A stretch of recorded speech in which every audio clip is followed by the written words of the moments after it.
Hey, what's up?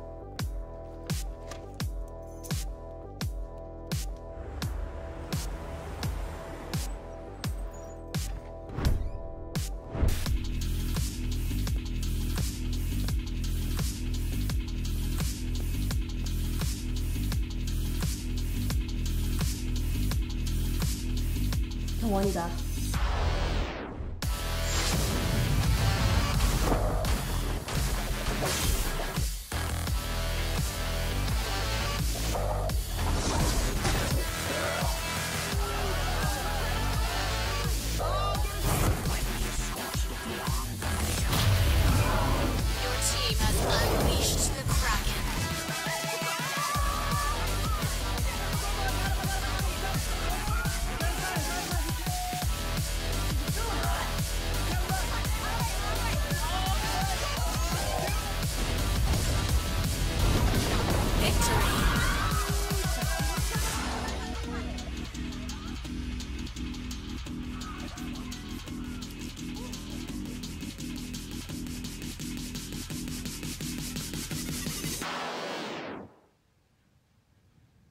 Hey guys, welcome back to the ESL Vainglory Cup Series, Cup number 7. I'm Jason Kaplan, joined by Don John, and we'll be bringing you the games today. About 25 teams signed up for today, and the first game we'll be bringing you will be Collab versus Team Crunched.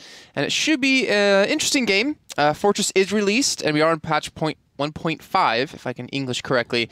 So a lot of changes happening across the board for this one, but we've seen actually just on Sunday how it's affected the gameplays with hardly seen Voxes anymore. Jewel got nerfed pretty heavily. We saw Ringo the first time again. We did. Playing actually on Red Wolf. Yeah, and it was cool to see that. He did a pretty damn good job on Ringo too. I told you that. You did. And I'm curious to see what's going to happen for picks today. We don't have that OP Scar pick anymore. Bans have been usually directed at one character and one character in particular, Fortress. Yes. But bans are a little bit different this time. Yeah, we have we have again a Fortress ban from Team Collab versus Team Crunched, and Team Crunched banned actually Jewel. All right, well, we can go ahead and have them start this one up, and we can get underway with our first game. Actually, before we do get that fully started, I'll show you the brackets really quick at home if you're not familiar with what's exactly going on today. Just going to put that on your screen. We have Red Team 1 up against Bohemian Spirit. House of Batiata still waiting for their opponent in the round of 16. Feet Spell up against Prodigy. Unknown still waiting for their opponent. Team HC up against Walkers. Element up against Red Team 2. Wild Panthers up against Fire Elements. And Collab actually making it out of the round of 32 this time to play against Team Crunched. I heard that only Shin played the last time on Collab. 1v3? Yeah. Really? Yeah. That what happened? Because they I don't know why they'd play that out. And really quickly, just a stand-in, just to show you for a quick second as we do the picks happening. We do have Red Team 1 in first place at 365. Collab in second at 320. Maybe I can actually make this a little bit bigger for you guys. Yeah, that looks a little better for you. Team HC at 272. So these top 8 teams currently are the teams that will be playing in the finals on June 14th. Of course, with Cup 7 and 8, and I think Cup... Yeah, they're just 7 and 8. There's not a 9, because 9 is the finals. Yeah. There's only a couple more cups left to go before you can potentially either be in the finals or unfortunately lose out on that one. And I think we even had... Yeah, good thing that I did actually not drop us in that early. As we are going to finally see the picks coming in for these teams. Yeah, we have a full pick team on Team Crunched already. We're not on Wi-Fi. Wi-Fi's turned off. And we actually have a Taka pick, and we have a Vox. You just mentioned it. There he is. Iraqi Zoro playing Vox, and Gabe Wiesel picking the new champ Fortress. So they banned actually Fortress against Team Crunched, and we saw that from Team Red in the last cup on Sunday as well. They did that actually in every match, even when they played versus their brother team, Red 2. They just basically all the time banned Fortress. And we're seeing Glaive, more importantly. That's the interesting part for me, is how he's really going to play out in this. We've seen him once. Actually, it's actually sounded like twice against a team that Collab played not too long ago, but unfortunately it didn't really work out too well, if I remember correctly. I remember wasn't it Team HC, if I'm not totally It could be Team HC. I wasn't 100% sure of which team it was. It could have been them, definitely. And we'll see how it works out for them on this lineup, though. But we're seeing the triple melee comp out of Team Crunched. Taka, Catherine, Kashka. Yeah. And of course, this can be sitting side by side in the jungle for now. It's going to be interesting how especially Iraqi is going. I mean, Vox got a couple of nerfs. His crystal ratio, his resonance doesn't hit 3 targets anymore. Only 2 targets, and we'll see. I mean, his wave clear is still pretty decent. We'll see what Ruari is going to do about that. With the book already in lane here. And I just want to mention that since you heard about some Korean guy playing a wonderful Ringo, I think Iraqi is probably the best Vox world, if you don't know that already. So it's only one way to find out. Southeast Asia meets NA and EU. Big tournament worldwide would be pretty cool. Yeah. See who's the best in what regions. But a little bit of a slow game so far. We're not seeing, Collab, what they're known for, be really aggressive in the jungle. That's probably due to, well, not playing Scarf and not him being as strong as he used to be. But Gavissa looking for a little bit of an engage. Captain's going to be the one to go into Iraqi. They're trying to stun him up and try to dive in the back line. But Rory, that might have cost him his life, as we do see Fuji go in. And one attack will pick it off. And that'll be a first blood coming in for Collab. A second, not going to be happening. But there's that early control that they need to get something going on their side. I mean, it's interesting that actually Gabe Wizzle picks up 2 members of Team Crunch in the Trabash. And then, like, probably 30 seconds before that, Iraqi Sura already left the lane. But somehow that was not communicated by the Rory, and he rotated down way too late, and they picked actually, Fortress got his stacks with Tooth of the Truth. Yeah, so we've been hit or miss on Fortress. Whoa, quite low. And the Kaku, I think, he should be fine. I didn't even capture that kill. Yeah, it's okay. You're bound to miss one eventually. Yeah. And, we've, like I was trying to say before, we've been hit or miss on Fortress. When you're ahead, it works out well, but then again, you're already ahead, so it's not that big of a deal. When you're behind, he gets really squishy, and we haven't really seen him being able to do anything too crazy. But out of, the games you've seen so far, what's your consensus on him? Or do you think you need to see a couple more games first? To say how good how you feel about him, yeah. I saw, I don't know, someone streamed and someone played Fortress with Saw together, and I saw a lot of people mentioning that. It somehow worked quite good. It was, but I'm not, as you said that a couple of times already, I'm not quite sure if actually it's due to Fortress or it's just a good jungler. Mm-hmm. So yeah, still feeling like a bit newish. It takes some time to see really his advantage or disadvantage. But I mean, it's Collab, one of the best teams, is playing him and banning him. Red, lately dominating ESL, is banning him all the time, but playing him if they are not getting him banned. Mm-hmm. So there needs to be something what is still worth picking him, I guess. Yeah, well, we did have Fluffy even go for some counter jungling, was able to take away a couple of camps as he does back away finally and retreat with his team. But 3-0, a strong start for Collab. The lead 2.1 to 1.8 thousand, so not that big of a goal lead just yet. But we've seen Collab in the past, when they get some sort of momentum going like this, they are hard to beat. Especially when Iraqi Zoro on that Vox can really get going too. He's actually going the weapon power build this time. He's not going crystal power. So I heard about, the change in Vox forces you to go a little bit more weapon power. And I'm curious to see how it works out, actually. Yeah, we'll see what he's actually in the end going for right now. It's just a 6th sense, so you can pretty much build a lot out of it. But I'm quite curious if he's going maybe even for a tension bow. We saw maybe a bone saw, depending on if the enemy is going to buy any armor. It's difficult. I mean, we have on the other side, we saw that with Team Red, instead of Catherine, we saw actually a Fortress there, and double assassin, and then Fortress in the middle to speed them off, and get the Tooth of the Truth out and run towards enemies, and it's quite interesting. Actually, I read just on Vainglory Fire, probably on the way here, I read about a build. Oh, Rakisuru.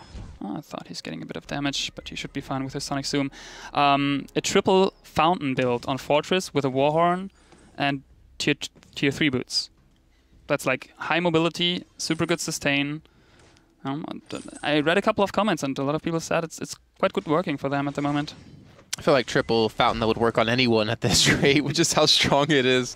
It looks like Fluffy gonna get actually taken out. Nice little engage out of Fuji, just slamming him into the wall, getting that stun off. I do secure themselves another kill, and I'm just gonna point something out, because I told you earlier this game, and you're like, oh, this is gonna be a good game, and I said this is gonna be a stomp. This is gonna be Collab just absolutely walking over them. You're like, no, it's gonna be close. The thing is, I didn't say it's going to be close. I had a feeling that they can do something, but somehow, I mean, it's not over though. But yeah, you had the better hunch about that. Yeah, I mean, we've seen Crunch in the past. I think they ran a little bit of a different roster then, so they're definitely not like playing with the A team, I guess we can call it. Yeah, I think that'd be fair to say. A team should be normally Dana and Cygnus as well.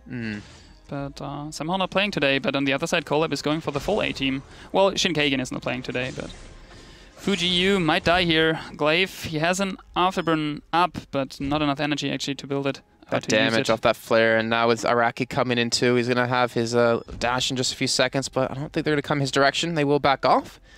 And Fuji able to escape, though, and able to stay alive. And I'm really curious why Crunch isn't playing with their A team, because I don't believe they're in the top 8. No, they're not in the top 8. They're actually tied for 15th, and they need to accumulate points ASAP if they want to have a hope of even getting to the finals in on the 14th of June. Who is actually sitting on that mark? Like, who can jump in still on who? Aegis is at 80 points in 9th place. XCTN's at 75. French Walker's at 70. Fire Element's at 70. Prodigy at 60. Nemesis at 50. Smurf at 50. Eternal Darkness at 57. Like, these are all teams that can easily jump to the top. If any of those teams win one cup, they almost, as long as they play in the cup after, will have a guaranteed spot in the finals. Yeah, well, Nemesis not playing anymore, I think, in ESL at the moment, because they're mainly playing on the collab, because Fuji is the Nemesis member as well. So, but Aegis, you mentioned Aegis, they're just right now playing versus House of Batietus, so we might know if they have a chance still to move in. Yeah, if they can beat House, then that gets them a good amount of points, but they're still going to need to place really high, I believe, because House Batietus can just play in the next cup and get a good amount of points. We'll see. I mean, things can still change. Like, the top, I'd say 6 teams are almost guaranteed now. There's still bottom 2 do have a chance to get knocked out with 180, 150. Actually, 180, Wild Panthers, I think, is a good save point. I think House of Batietus is the only team that can really potentially fall out of that top 8. Yeah, we will unfortunately see about that pretty soon. So again, it's the same thing happening again, and this time Iraqi Zero is a bit later and moving, and actually a nice Yami Cat and Frenzy. I can't quite see who got killed there. It looks like Gabriel got picked up first, and then Natsuru, the kill from Iraqi Zero with the Sonic Zoom. And I don't know why Fluffy went back in there with this Kaiten, because he's going to get picked up for sure by Iraqi. I wanted Fuji, but unfortunately can't take down the big man. And he's actually built. Look at Fuji's building. Actually, he went for a heavy amount of damage off the bat. Is he going for a Sorrow Blade just immediately? Yes. Yeah, and then probably maybe Tornado Trigger. We see that a couple of times on him. Actually, if he's playing Glaive, he's doing that sometimes. It's getting more common through Fortress actually since 1.5 that the Glaive is actually going for weapon, or actually playing not a tank.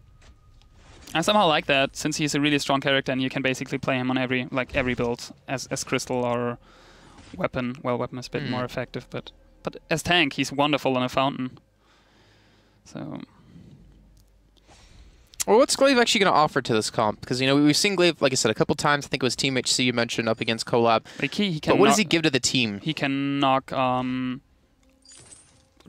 out as if Yami Cat and Frenzy. He can engage as he did with First Blood already, with this Afterburn. He's probably going to use that in a second. No, I thought for a second that he's maybe using it. And he still has great sustain if he's sitting in the middle of the team, because with Bloodsong stacked on 20 stacks, passive stacks, he's actually getting a hell lot of health back out of that. And yeah, he's quite a big dude. What is going on here? This Tri-Bush, both teams just dancing around each other, not going for the engage. Yeah, Iraqi, he's not quite sure. Can I go farming here, or is there something going to happen in a second? Well, they want to defend that gold mine. It's again even Mini candidate. Yeah, that's again a collab move, I believe. You mentioned this on Sunday, so. Though not, yeah, then probably not collab, because no, I just mean you mentioned that you can do that, and we've seen teams or you've seen teams doing it. And Fuji gonna get locked down, but Rory. I don't think this is a fight you want to have happen. Iraqi coming from the top side. That'll be another kill coming in. 7-1 for Collab. Looking for a fight off the back of that onto Natsuru. Sorry for that. And he will fall. And Fluffy should escape. I'm not sure they're going to dive under this turret, but that should be at least one turret going down for them. Lengthen their goal. Actually into Iraqi Suru, but yeah, it's going to cost him his life. It's the second time that he's actually doing that, and is dying out of it. I don't know why he thinks that he's stronger. I mean, he's an attention bow. He has also a bit, there we go, a piercing shot, so he's getting 15% of armor pierce. But Iraqi's just, he has a Sorrow Blade, man, and a reflex block. He can sustain way better in a team fight and get you bursted down way quicker. Well, at least it wasn't an ace, so they didn't really lose out too much for that one. The gold mine did pay out just recently too, so a lot of money to spend for the team. They're up they're up over 5,000 gold, only 10.5 minutes or 10 minutes 50 seconds in. It's looking like looking to be the stronger team in this. It's going to be hard to come back. I think it's what we've seen. Like when one team starts to snowball a game like this, we've seen it very seldomly a team come back, and it's usually been down to wombo combos. And I don't think when we see Team Crunch have that kind of wombo combos, we do see one man on each side now die. Fuji was the casualty on the side of Collab. I'm looking for Rory, but they might just settle for Natsuru. And they will in fact get him. They're looking for the ace, looking for the dive. Irakisuru one Sonic Zoom. There's the truth there of the it truth. is. And there's the healing too from the ace buff. Yeah. And the reflex block coming in. Or the crucible actually coming in to make sure he can stay alive. So there's the ace, there's the strong minions. And this should be another turret going down too. Yeah. We have Taka coming in, but those minions do a hell of a lot of damage as you're seeing. Yeah, and he's again X-Red-suing in, doing a bunch of damage, but I mean, reflex block, but still, he needs to think about what he's facing. He's facing a Vox, and with a Sonic Zoom, he basically can just jump back, and you need to run towards him to get your auto attacks or kiten over him. So why pick that fight? That's the third time he's picking that fight, and he's losing it the third time. And I mean, the tower is not falling out of it. It's like there's nothing left on that tower, but turret, but still, that's not worth I mean, that just means if they want to push the lane and we see Crunch try to defend on a turret, well, one hit on the turret, it's completely gone, and that's going to make it very difficult for them to depend on that extra damage that it could provide them. Yes. I mean, I like that Fluffy is still going in and trying to do anything. There's a reflex block blocking the Yamikat and Frenzy onto Fuji. Fuji is still, there's the Bloodsong, is sticking in. Irakisuru is connecting now. There are boots on Fluffy. Fluffy tries to run. There is attack of the pack coming in. He's dying first. Irakisuru tries to jump actually over the wall since he has vision from the wolves out of Gabe Vizzle. But Rorari jumps with a Pouncy Fan onto a minion and escapes for now. And you can see actually that the turret should fall in. Yeah, another auto attack. There we go. And it's down. Wait for it coming through. It's getting blocked for a second. But this could even be a double kill because there's an auto attack actually flying behind him. No ace, but he's gonna die. Is he? Is he? Yeah, minions. Oof. And of course Fluffy there. I saw that once. I once connected with the X-Retsu into an backporting enemy, and I actually got backported with him into his base. I killed him there and instantly died. But that's back in the days, 1.2 I believe. So that was quite funny. I thought, where am I? That'd be cool to see again, actually. Unfortunately, I think the bug was fixed, or fortunately, I guess you could say. Yeah, it's not like the flying Koshka we saw, like Superman Koshka. So here we go, 14 minutes in now, 16-3, almost doubled the gold for team point 1 to 7.9, about to hit 8K in just a few seconds. And we have actually a breaking point. Oh man, I love that. He has a breaking point on Vox. That's so great. That's. I mean, you can see that they let him hit, and there's always Fluffy jumping in, as he just did down there again. It's a 3v2 though. Yamikat and Frenzy onto Fuji. There's a Sonic Zoom coming in, and they are all under pulse, so every auto attack is bouncing. The breaking point is stacked. Nothing you can do. You will just die to Irakisuru.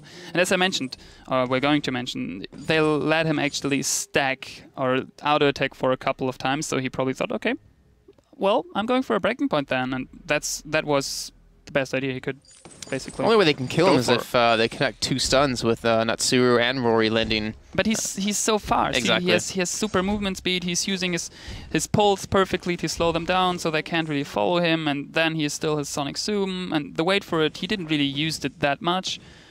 Not really to initialize. Wasn't even need to. No, really. He just used it to pick up a kill in the end sometimes, but not really needed. It's a 3v2 now. X-Retsu into Irakisuru. Irakisuru might fall here. The wait for it comes through to 3 members actually. And Irakisuru is falling. Gabe Vizzle still alive. Tries to run. The attack of the pack is behind the enemies. They're getting so many stacks. Immortal Wound already down to Rorari. Rorari is falling. The second the second member of Team Crunch is falling due to Fluffy. He is bleeding. He might even die from that bleeding. No, still alive, but he's kiting back, and Fuji can't get him. Oh, I like that. Perfectly. Yeah, barely escapes, but they were able to finally kill Araki. That was like the key point of that fight. Finally able to lock him down. I mean, as soon he felt down here, they just all try to collab. Well, yeah. I mean, that's what they needed to do. 100%. And well, now with the cracking up, And with Iraqi pretty damn strong, they're trying to take it, but I don't know if they can fully have it here. Fuji's got to be careful. He doesn't have that much life left. And the team is coming in. Crunch is trying to run as quick as they possibly can, but the Kraken, I feel like, with how little life it has left, or at least on the capture, it should be it. And Fuji will just barely survive. And they do get themselves the Kraken. They get themselves the regen buff. Oh, Rory's going to get caught out. Gave Vizzle. Oh, actually, the Scout Ship made him stay there, and Rory is going to die. I don't know why Catherine went there with her miraculous pursuit out of the bushes, because now they're going to focus her. Iraqi Zero tries to jump. He's actually connecting that jump over the wall. There are already stacks on his breaking point. He's getting stunned though by a miraculous pursuit. The rest of his team is there. Kraken is pushing as well. There's a wait for it, not even needed. And it's, yeah, that's pretty much GG if they are playing it right. Still breaking point. I mean, Fluffy is bleeding still. That's quite interesting that he's staying invisible, but he's getting damage from the bleed. Normally damage should like unveil you, but this is somehow not doing it. Rory tries to jump in with the Yami Cat and Frenzy, but as you can see, they're not doing really much damage onto them. There's Kraken pushing as well. They actually got Gabe Vizzle down there, but the Vein Crystal is falling any second now, and this is GG for Team Collab. Maybe the Kraken there to get one of the final hits onto the crystal. And you see, or not Fluffy, Nitsuru trying to go in, trying to do some sort of damage to it. Just to spite things. And let's actually see 11-11 on Vox for Iraqi Zoro, not bad. I won't say that really showed his true potential on Weapon Power Vox, because that was relatively one-sided game, as you can see from the scoreboard, 24-7. But still, either way, was cool to see. It was cool to see Vox coming back. It's cool to see Glaive actually in the jungle, not as a damager, not as a support that we've seen in the past. I think out of, like I said, Team HC. But guys, we're going to be heading to a quick little break. But when we do come back, we'll be bringing you the next match. I think it's going to be Red Team 2 up against Team HC most likely. I'm not sure exactly. Pants, did you refresh already? I did not. I did not. Let me check. Yeah, we don't know yet. Team HC versus Walkers are still playing, but we are most likely going for that match, since that is going to be the interesting one. So it'll be a little bit of a break. Not sure exactly how long. It just depends on how long that game takes and finishes off, since our game is relatively fast. But when we do come back, we'll be bringing you that game, guys. So don't go anywhere. We're back in hopefully about 5-10 minutes time.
Hey guys, welcome back to the ESL Vainglory Cup Series. I'm Jason Kappen, joined by Don John. On his shirt, Don John. There it is. I would zoom in, but I don't have actually access to the camera from here. But we are getting underway with our next game. It's going to be Team HC up against Red Team 2. We have our bans already done. Why don't you walk us through those really quickly? Yep. And then we should be able to drop into game in just a moment's time. Yeah, we have in Team A, which is Team HC, Best EU, Palmatoro, and Rocco Sifurdi, and they banned actually Taka. And Team Red is Rixon, Adiga, and Rev29, and they banned Fortress. Yep. So I'm going to tell them to start the game. We can get this one underway. This is into our quarter-final match. And then we'll be kicking off a semifinal, then the finals thereafter.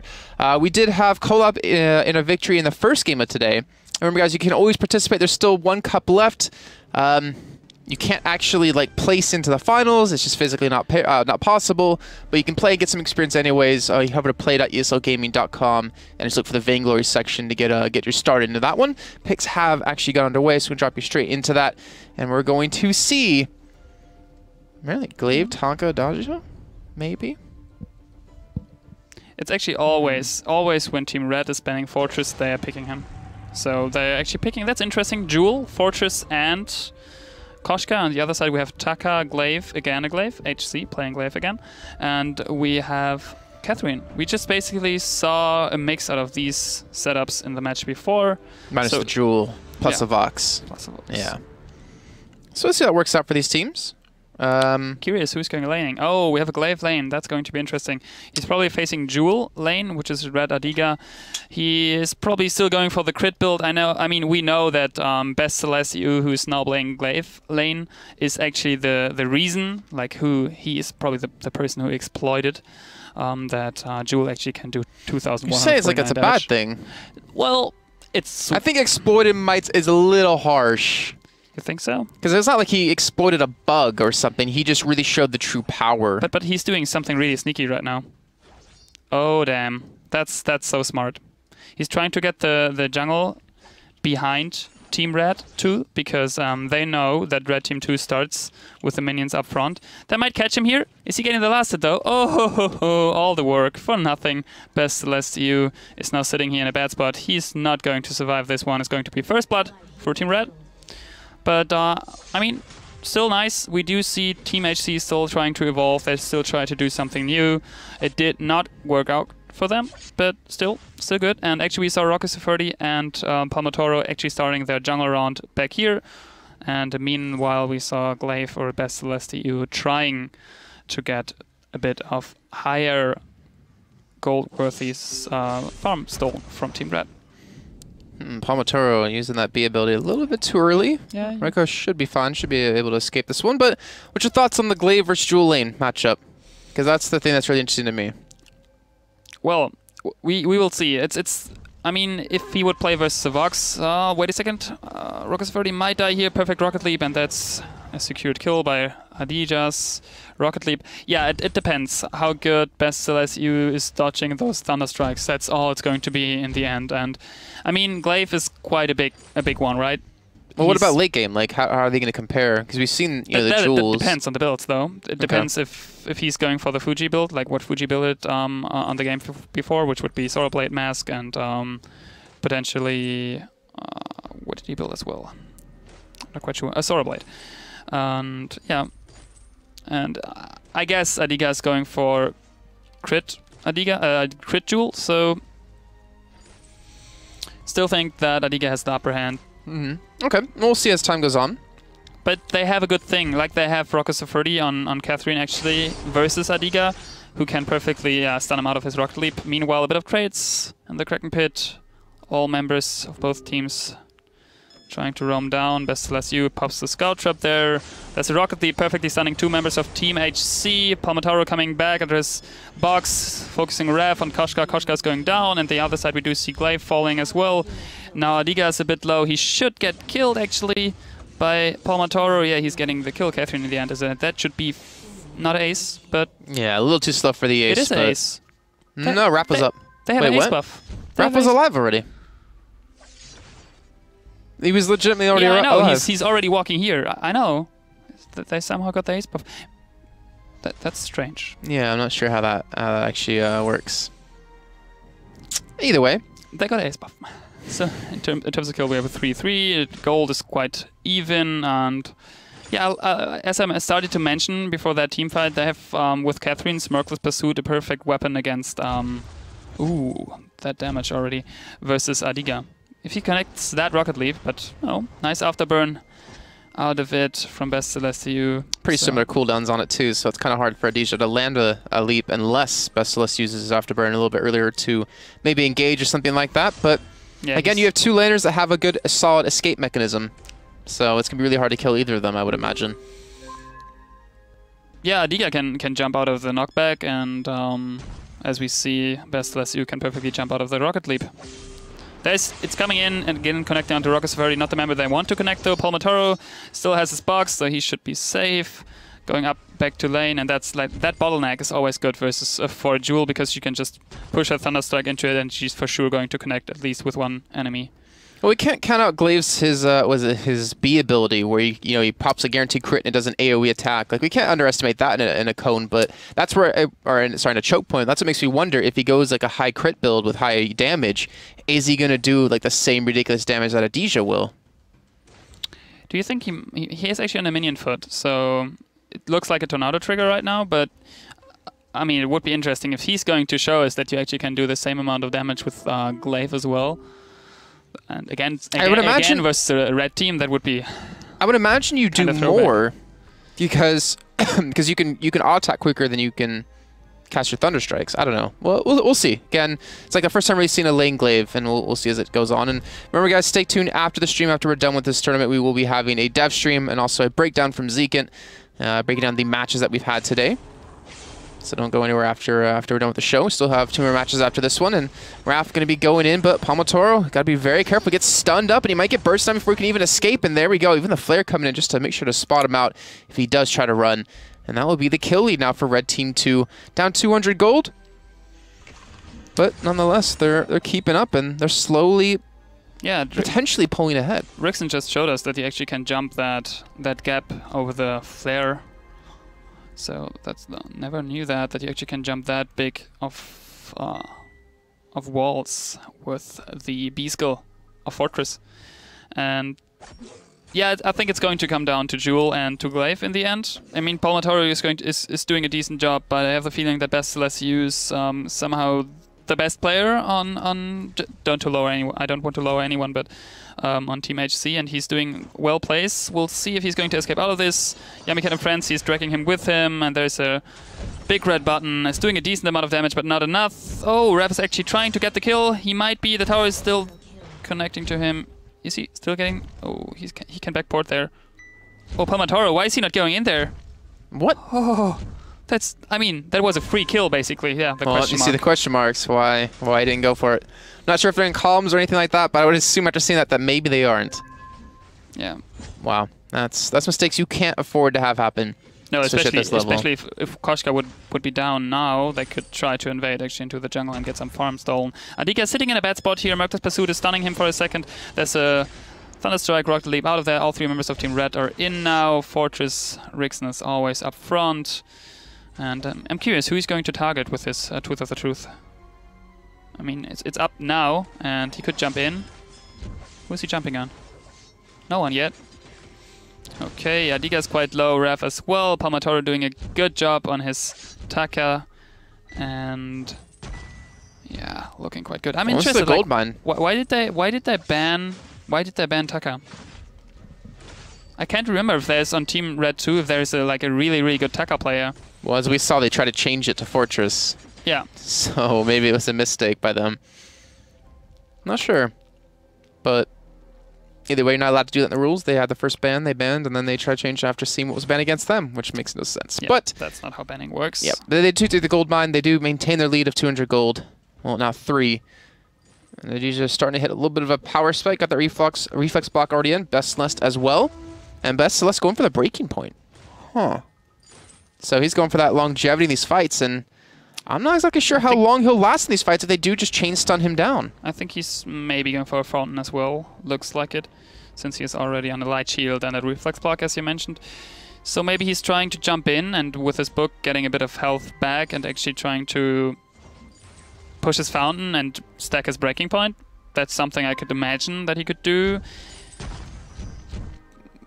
But yeah, we'll see. We will see actually. Soroblade finished on Ardiga, so he is now on an additional. We discussed that. Like it's 150 weapon plate damage. Crystal fusion, or it's not crystal, weapon infusion. It's a weapon infusion on Taka. Yeah. So he's going for an early power spike. Yes. Doesn't have a full item completed just yet. But also, if you're going to pop something like that, you need to fight now. You need to make that worth it. Only 2 minutes. I mean, they nerfed that down from 3 to 2 minutes. That's not a big gap, actually, to force fights. And I'm not quite sure since, okay, his... No, he's not full. Oh, he is full. Yeah, okay. But he could have just sold the Halcyon Potion and just well, keep it in there until he sees, well, there's going to be a fight in 10 seconds. Or there's a fight right now, and push it. Because that's like, if he's not using it now, it's actually 500 gold for nothing. Okay. Well, we do have Raph, and we do have Rixen in a really bad spot. Morocco going to spot them out, but Poncho popping an infusion. Oh, that's just the animation. I don't know, because he has none, so... Okay, that was weird then. And he had no spot for it, so it's already popped. Yeah, no, it stopped. Oh, it fell out. Okay, it disappeared. All right, that's what to say. Useless infusion, basically. Yeah, didn't really accomplish much of that. And that's 500 gold down the drain. And he does go for the Sorrow Blade, so going straight into that. Basilisk trying to bait in. I just wonder, who's he going to try? I don't think he's going to use his Afterburn to stun anyone. I think he's going to use it to escape. Like, that's a guaranteed escape mechanism for him. And he's trying to chase someone down. Like, he needs to be able to get away from Raph and Deja when they do their combo of those ultimates. But who? Like, who would you chase down with it? No, I mean, if they're running away, you just... Yeah, I know, but who would you, if you would engage with it, who would you, like, Raph 29 or Adiga? I wouldn't. You wouldn't at all? No, it's not smart unless they're, like, split. Unless there's one in the lane and 2 in the jungle, then you do it to couch. If they're 3v3, there's no point. You'll die. You'll go straight into a trap. You have to use it to escape, or if they're running away because there's only like one guy left, then he needs to catch back up to him. But this is going to be tricky. Raph tanking up the gold mine and taking a lot of damage. The Jocker Jump coming in, doing pretty good stun here. As Basilisk now going and see how much damage he does in this close and tight area. As Palmatoro looks like he will just barely fall. But here we go, the crits coming in. Basilisk doing some good damage, but he's taking a lot from Adija as well. And now Roko, the last man alive, not sure he'll be able to dive him under this turret as Rixen goes a little bit too deep. And Adija might fall as well. Just barely surviving. And they're not going for the dive on Roko. They're not going for the ace. But it's one scout trap. That's so close. Raph probably as well, but he has a Halcyon Potion popped. Yeah, I think, I mean, it's smart actually from Red Rixen to try at least to go in, but if he's like falling from the turret, at least Adiga needs to jump instantly behind him, and he needs to try to get the kill in the end, because then they actually can both live. But without getting the ace out of it, it's quite not good communicated probably. Yeah, maybe a little miscommunication again. But Gold Miner, it's going to pay out. They just like soft touched it, and it's getting pinged, and it's getting actually exclamation marked, but I think Team Red is not going for it, because no, they can't. That's going to pay out like in the next 10. If they were going to, they had to have done it. Actually, they would have had to have not dove Roko onto turret and then just gone straight for it. Unfortunately, they did, and then Raph didn't go back to base quick enough to heal and get back to the gold mine. So there you go, paying out for Team HC. See that reflected in their gold now, 9.2 to 7.9. Pretty decently building up. Not as big as the lead as we just saw with Collab though, against Team Crunch, but that was also like 5,000-6,000 at this point. Yeah. I think the game was actually almost over at this point. We're at 18 minutes, I believe. Yeah, so pretty close. So interesting is that Taka, Palmatoro, is actually going for another heavy steal. So he is now on 205 weapon, extra 205 weapon damage. And it's going to be interesting if he's going to go for a mask or a Solar Blade, like a second Solar Blade on Taka. You know what confuses me? Is that you say weapon, but you say wizen. Wizen? For vision. Because V's and W's in German are the other way around. But you say weapon, but you say wizen. I say vision. But it's not a V. I don't know what to say after that. I just noticed. Okay. All right, but there's a fight breaking out. The rocket jump not really going to connect too much. Basilisk able to knock Adija back, and they're trying to burst down Palmatoro, and he will fall. That'll be a guaranteed kill. Now Celeste getting chipped so quickly I mean, he's trying the best with this breaking point, but it's not enough so far. Redrickson is now trying. Actually, there's you could saw the smite burst damage out of the. Who died there again to the turret? Yeah. So, well, you saw though the mortal wound coming into Rocket for the end. It's somehow like they don't want to get the ace. Like they just think, well, yeah. Now actually picking up the gold miner, that should be easy. And it's somehow getting. I would love to know who's going for all those exclamation marks there right now. Like who's pinging that actually? Yeah. Well, I can finally understand why. You know, Fortress is powerful with a mortal wound, just for the fact that people keep stacking fountains. You reduce the healing, you make it easier to to take someone down. I think that's also the reason why all of the people say that's so good with Saw, because you can actually like get 3 marks or at least 2 marks on the 2 carries of the enemy team and then just go on happy stacking. Yeah. Give them a mortal wounds, and fountains are just not useless but way less effective. 33%. And especially versus Cruel, if he's on a mortal wound. His barrier's not working really good, and yeah, I mean there are some points about it, but it's still getting like not picked as frequently. We'll see. Team Red is sticking to him always. So you mentioned it like last cup. You said I would love to see a team coming back. Well, it's not. It would not be a comeback since that game is at the moment quite equal. But yeah, we'll see if Fortress is going to change it or change something for Team Red here in late game. Kraken spawning meanwhile. 15 minutes into the game. Quite interesting actually. Quite intense matchup so far. Relatively close, showing these two teams are pretty evenly matched, to be honest. And even in points alone, Team HC is in 3rd place at 272, and you have Red Team 2 at 240. So 32 points separates the teams. Honestly, isn't that much at all. I wonder when they pop that, like when they put that scout trap right beneath Kraken. Just in terms of mechanics, like... Probably just did it before it even spawned. Oh, Palmatoro almost instantly getting bursted. He will just barely escape our Willie. The reflex block comes in, but it doesn't matter. The bigger button's enough to finish him off. And look at Adij just running away, doing some ridiculous damage. We'll get knocked back, but only to help pick up Roko. And I think... this should be the ace now, right? It should be the ace. Celeste should fall. Oh, you see, though, how good he's sustaining during the team fight. He's actually on a barb needle now, and with that breaking point, that's quite interesting. Yeah, but still... They need to put that scout trap there when there's no minion miner and no gold miner and no Krakens, so they need to pull it out of the Kraken pit and then put the scout trap on top. Or not on top, beneath. And you actually can't really pop that scout trap without attacking the minion miner. Well, that will be the Kraken picked up for Red Team 2. They're up 12-5. Seems like they're hitting their stride in this game too, as they're about 16.5 minutes in, and they're looking for a turret.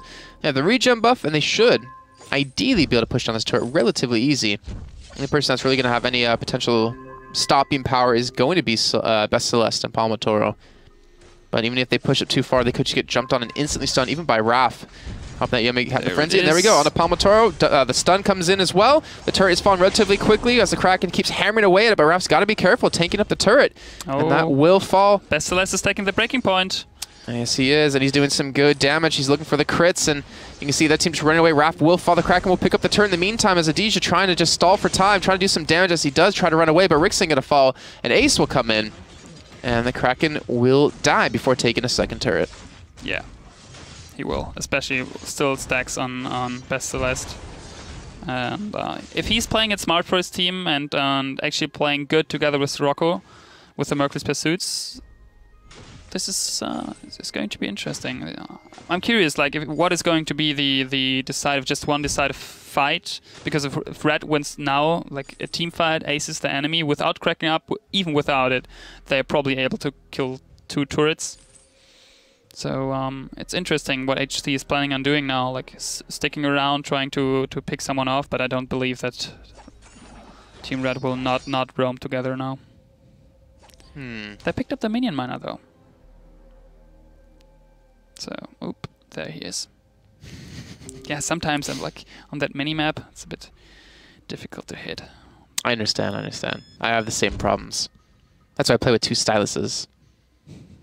You laugh, but it gives me the accuracy I need. But 12 to 18 minutes in, goal lead back in favor of Team HC because of that crack, only netting 1 turret, but giving the extra gold or the extra 500 apiece to Team HC. It's a lot of extra income in their pockets. See the Serpent's Mask picked up for Palmatoro. Yeah. So he's looking for sustain as well. Yeah, I wonder what he's going to build out of the... what is it? Let me check. It should be Kinect Shield. Always reminding me on Kinect from Xbox. Obviously. Kinect? Kinect, yeah. That was a big failure for Xbox. Except Just Dance. I tried that once. Actually, I saw my mother and my aunt dancing onto that, and my aunt has the coordination of a 2-year-old. It's hilarious. Videos? Other videos of it? No. Well, it's burned into my brain. My mother's got some moves. I was quite surprised. But my aunt, like, I say, hold out her left, like, treat it as a mirror. If you see them hold out their left hand, you put out your left hand.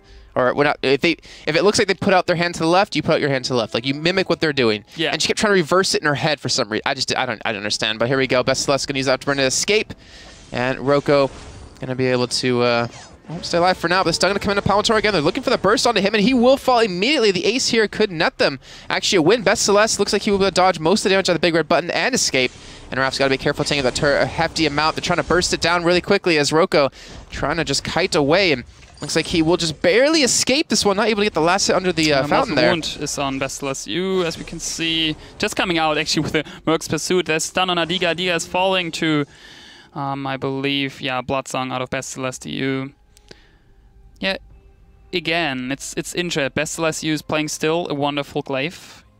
He's always playing it somehow secure. I mean, he died 6 times, but as you mentioned, he's using his Afterburn very, very thoughtful at the moment.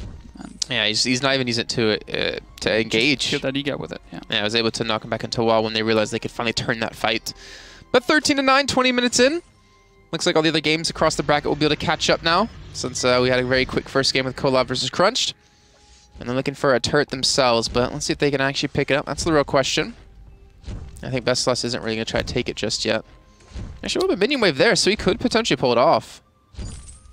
Yeah, by the way, Aegis got kicked out by House of Betieros, so actually House of Betieros is getting a bigger gap between them both. That should almost 100% solidify yeah, because the top 8 now. Because the other teams are basically all the teams which are left, nearly.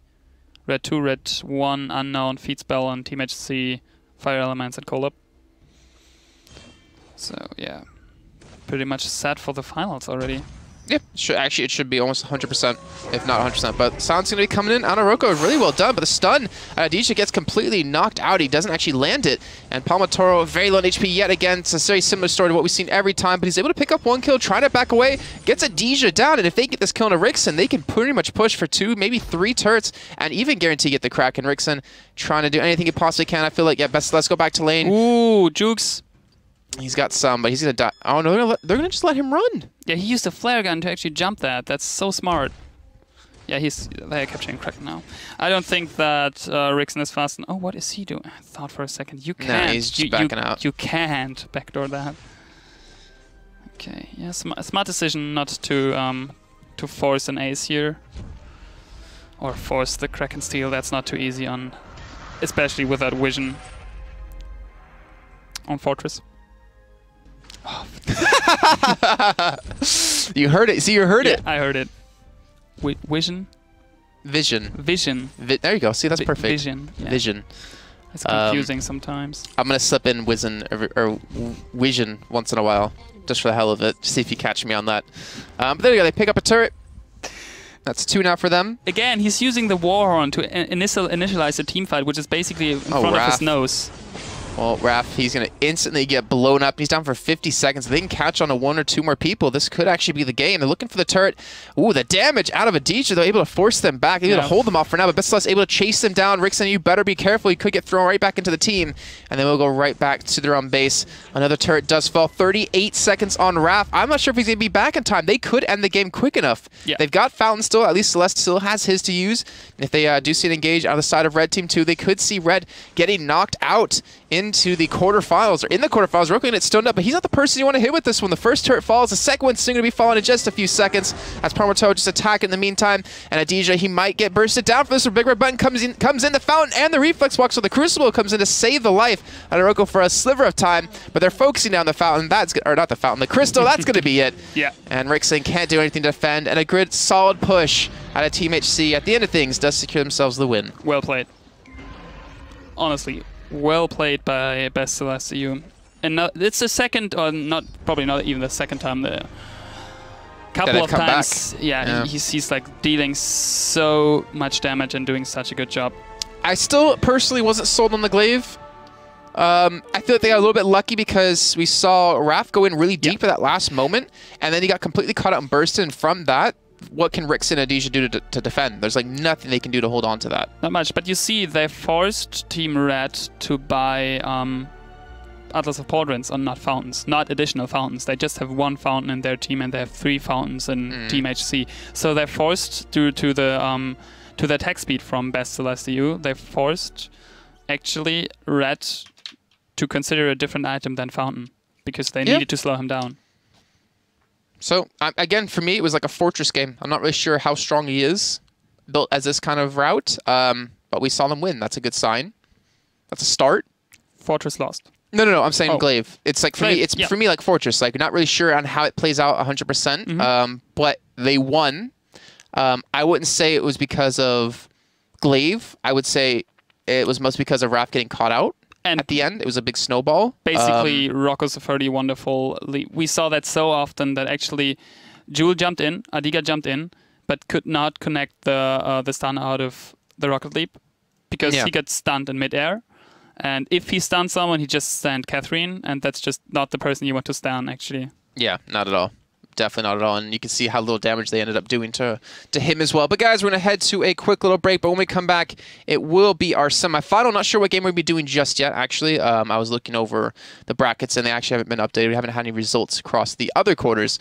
We'll be back in hopefully 5-10 minutes, not half an hour like you guys have been saying. We were back in about 5-10 from the last time, and we'll see you for our semifinal of the night. We'll see you in a bit, guys.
Hey guys, welcome back to ESL for the Vainglory Cup Series, Cup number 7. No, don't worry, we did not fall asleep on you guys. Fortunately, teams just don't like to show up on time and to get ready on time. So, fortunately, that's kind of out of our hands. But we will finally be getting into our semifinal. It's going to be House of Batiatus up against Unknown. Yeah. The bans are Fortress from both teams. And I think we should just probably get them to start the game right off the bat. We should just get straight into this as soon as possible because we've already been waiting a long time. Again, apologize. Unfortunately, that's nothing I can actually physically do to change how that works. I mean, we tried to get a hold of them, and that's all we can do. It took teams a long time to get into the lobby and a long time to finish up their games. But here we go, into the picks. We can see, it looks like maybe a Adagio, really? Okay, so we haven't seen Adagio so far today, but we saw him actually quite heavily. Looks like a double Adagio, actually. Yeah? Wow, so we saw him very heavily in the Cup on Sunday when you and I were casting together. Yeah. And we're seeing him again quite heavily here. Yep. Well, at least in this game. Catherine, the third time. With 2 of them. The third time Catherine as well. It's the first time for Cruel today. We have actually double Dark Parade Adagio. Both Candy Trill, Koshka, and... Why are you so quiet for me? Oh, there we go. It's better? Yeah. Can you hear me now? Sorry, what? Yeah. We're good. All right, so Unknown on the blue side, House of Batiatus over on the orange side. One of the 2 American teams actually left in the Cup today, and also one of the few American teams that's qualified now for the finals. All 8 teams are, as far as I can tell, and because I haven't been told differently, are all now confirmed. Yep. We have Red Team 1, Collab, Team HC, Unknown, Feetspell, and Red Team 2, Wild Panthers, and House of Batiatus. Not sure how the order is going to break down. Depends on seeding. Depends on points, where points still can change in the last Cup, but the top 8 teams cannot. And it looks like Unknown going to be really aggressive here. Going to catch out the last minion. And with Redemption here to help out. I actually haven't seen him in the last couple weeks, I think. Actually hasn't been playing the last couple of Cups, funny enough. So the only thing which is actually going to change, as you mentioned, is seeds. So we could maybe just like talk about that a second, since here's not much going on. Anyways, like how is that going to work in the finals? Who's getting basically playing against whom in terms of place 8 versus team 1, place 1? Is that how it works? Oh, you're asking me how it works. I thought you would explain it. Oh, I thought Well, I'm not sure exactly how we're using it for this, but generally the higher seed plays a lower seed. Yeah. So if you're like seed 1, generally you'll play against a seed or a team that's seeded like 5th through 8th. I'm not sure exactly how the admins are going to sort that one out. So basically, the better you finish off, the worst team you'll play, or the worst team you'll play technically in terms of seeding. So you definitely want to get a higher seed if possible. Have an easier route into the semis or however they want to do this. I don't even know if it's groups. I don't know if it's just a double elimination. I haven't been told any of that stuff just yet, since it's still a little bit away on the 14th of June.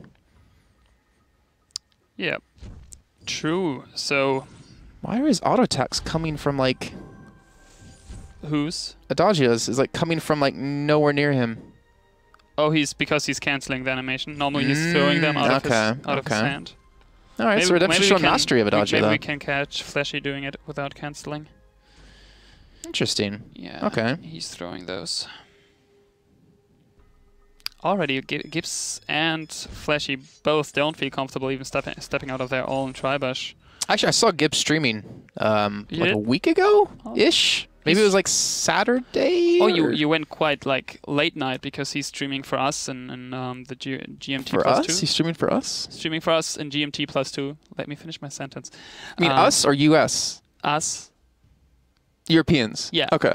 Because he's a US player, that's why I was confused. I know, I just meant that he's playing for us pretty late, like actually early morning stages. Okay. Oh yeah. It was late. It was pretty late. It was like 5 or 6 in the morning. Yeah. Don't ask why I was up that late. But he was playing Cruel, and wow, he's attacking ridiculously quick Redemption. Holy crap! He's got 3 of the shooters on his side, so a lot of attack speed. But yeah, he was streaming, he was playing Cruel, and he was trying to give some commentary of what was going down. I think he ended up losing that game, if I'm not mistaken. But definitely a strong Cruel player. We'll see how it's going to work out this comp, though.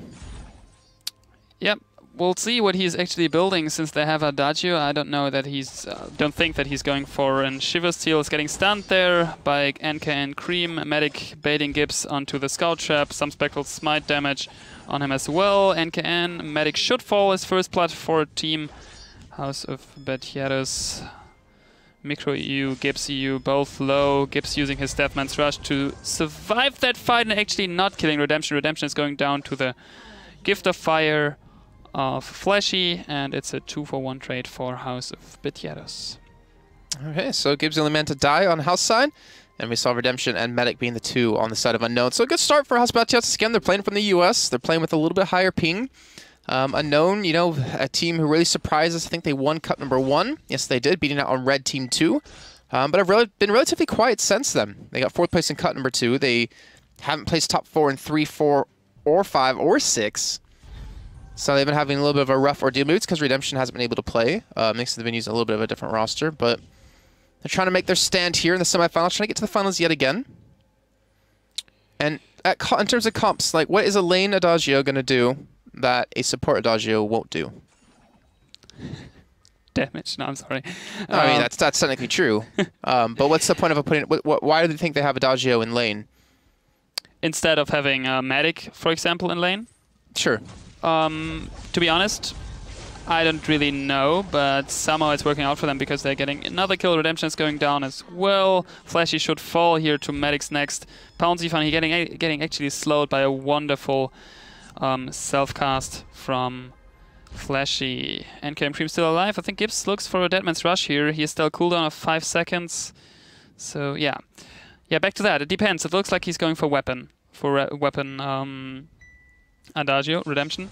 And actually for a lot of attack speed he is already... That's a heck a lot of attack speed. That's 35... Twice 35% of attack speed with that Twirl Salvo. No, what is it? No, it's not. Blazing Salvo. Blazing Salvo, not Twirling Salvo. It's a twirling death, but right? But still, I wouldn't... Like, if you see that Koshka's laning, them... The thing is, I didn't capture that in the really early game when they first started. So they might planned on going for jungle Catherine and Adagio, but then they saw that Miku bought a book, and then they made... That's just like me guessing. And then they thought, okay, we are picking Redemption now for lane because he has the range, and with a lot of attack speed, he actually can dominate the lane against Miku. But I mean, Miku has 40 last hits and Redemption only 25, so might not worked out if that is the call they did. Okay, well, we do have Redemption level 6, so he does have that potential AoE stun if we get into these fights. Miko and Gibbs both level 6 as well, and... Well, what I hear of people playing weapon-played Adagio, they mostly say don't use your ultimate because it's basically slowing down your damage per second, since with that much attack speed you're just dealing more if you just keep on kiting and pull those auto attacks out. And actually use your Gift of Fire, and that should be totally fine.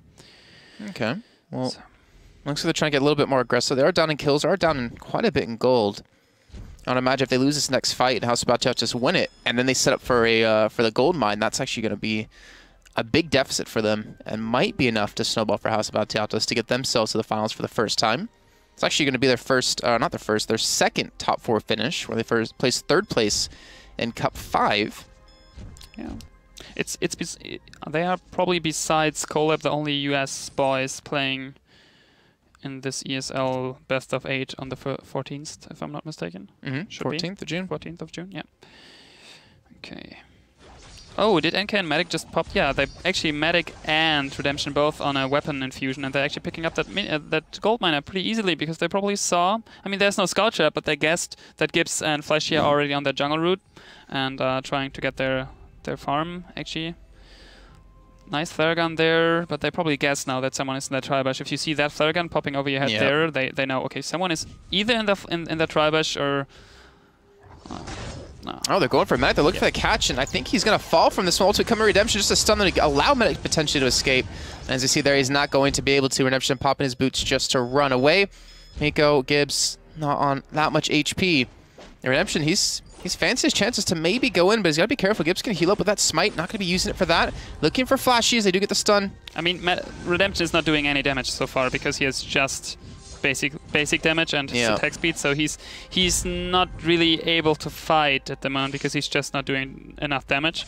This will change so dramatically as soon as he's pre-charging whatever he's going for, because I'm not quite sure what he's going to do out of just seeing him attack move there was pretty funny. So, yeah, we'll see. Man, so many. I'm just enjoying just watching this. Yeah, if he very lines, satisfying. If he lines those up versus like Koshka just standing there and like that would just a trail. Just machine gun them out. Let's see, what is he gonna buy up now? Oh, heavy steel. There we go. Some damage finally. Let's see how that team fight, or if there's going to be a pickup actually on lane, since it looks like that NKM Cream. I keep on saying NK unknown. That's unknown, isn't it? I know. Okay. I know. I was thinking that was saying it for a second. Yeah, it's VK and NKN and Redemption. So, but Redemption, Medic, and maybe they Cream. messed up their tag when they were like making the team. Oh, it's not with a W. It's with an N in the middle. Oh, look at that. That turret just falling so quickly. Redemption still stepping so well, and that will fall. Yeah, that's just due to Miko porting back. And that's why they were actually able to pick up that turret. Oh, goodness, keep doing it wrong. Hull turret connecting there to Redemption, slowing his enemy down. Now you can see that damage. Drilling Silver coming in. There is an ultimate coming down from Flashy, locking down.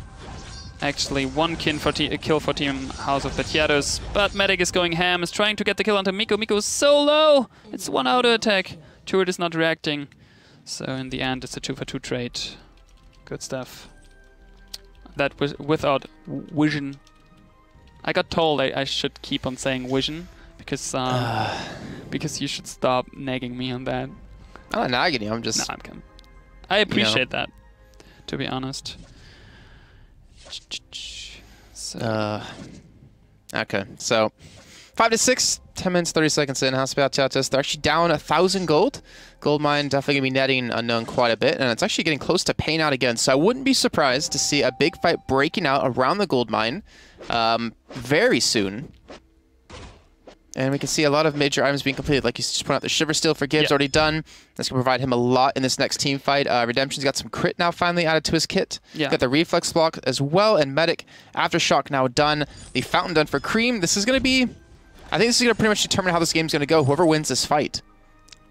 I'm not quite sure why he went for the Shiver Steel, though, because he has actually a Flashy for the slow. I mean, it's extra good, but he could have went... Well, his Breaking Point is finished as well, so... That's fine now, but I thought he might focus something else before finishing the Shiver Steel. But that's probably just my opinion, since he's going for it. And I mean, they are not really far ahead, but not really far behind, so it's quite equal. Just one turret down, but they need to force that gold miner because I think that's they're letting it go. It is just it's still just full. about to pay out. Yeah, sure. And I'm actually curious what your thoughts on that are, because we don't really talk too much about this. Do you think it's worth fighting for the gold mine to try to take it? Depends on how much you're throwing at it, like how many of your teammates are dying out of it. But I mean, it's not, if it is full, it's 900 gold, and yeah, for sure, like even an ace would be worth it. But if you're losing two turrets out of it afterwards, look where Gibbs is though. Oh, sorry, he actually just back to base, never mind. He was behind them, potentially about to go in. Yeah, it's a very tricky thing, right? It's you could go for it, and if you win the fight and take the gold mine, that's a lot. That's a big swing. Yeah. A lot of money in your pockets. But if you go for it, lose the fight, and lose the gold mine, you're going to lose quite a bit of turrets behind that. And that's a lot of extra money that, you know, will set you far behind. I think they play it safe. You know, it's what, 300 per person? That's 1,200 total for the team. Getting aced, losing a turret or two will cost you way more in the long run. Especially get a lot of momentum to the other side. So I think that's actually smart out of house. Just not contest unless you feel like you have a fight that you can win at the moment that's not near it, and then transition in if you can catch someone off guard. But either way, especially if you don't have any vision around the gold miner, because that's just all in the hands of unknown at the moment, and they really can't step into that Kraken pit without getting spotted at the moment. So yeah, I agree. I feel like there is such a thing as too much attack speed sometimes. Gibbs getting locked down, and he most certainly should fall from this Redemption off the side, ready to help out. And now Miko going in, but he might fall from this one. The attacks coming in from Redemption, actually switching over to Flashy Miko. Pop the Yummy Captain Frenzy under turret medic. He might fall. One more hit will be enough. And he's just barely escaping with the potion coming in. Flashy will back away and survive. And that turret will take a little bit of damage. Cream going to be tanking the one up for his team. So I think something you can see right here. Redemption is actually still stutter stepping. Yeah, I was trying to say, like, so there's a point where you have too much attack speed that you don't actually, like, do you actually not gain enough distance when you attack then? Attack move. I wonder what that point is. Because like we see Ringos do it, and you can do it really well. But isn't there a point where you're having to, like, you're missing attacks because you have too much attacks because you can't stop to attack and move? I don't know. I find it interesting. I think like it's not worth it if you're on so much attack speed. At least it looks like it. It's not worth it to actually still stutter step. He could just stand still and attack. Yeah. And kite a bit. I mean, because he's always just like tapping. And he's missing auto attacks. Yeah. Yeah. It's kind of like, I think you have to gauge like how safe do you feel to sit there and auto attack versus how safe do you feel to, or how much do you need to actually move? I don't know. Let's probably ask one of the top players. Who was the top Ringo player you were thinking of from? Was it Iraqi Zoro? Red Wolf. Okay. Iraqi Zoro would be best Vox player world. Okay, so Red Wolf. I'd be curious to ask him actually his thoughts on that. Like how much attack speed is too much to bother stutter stepping with, or if that's even an amount. With Ringo. With any character that is ranged. I think like Ringo is one of the, like, besides Saw, one of the easiest characters to step on. You don't need to buy a lot of attack speed to do it, attack speed steroid out of your B. Yeah. True.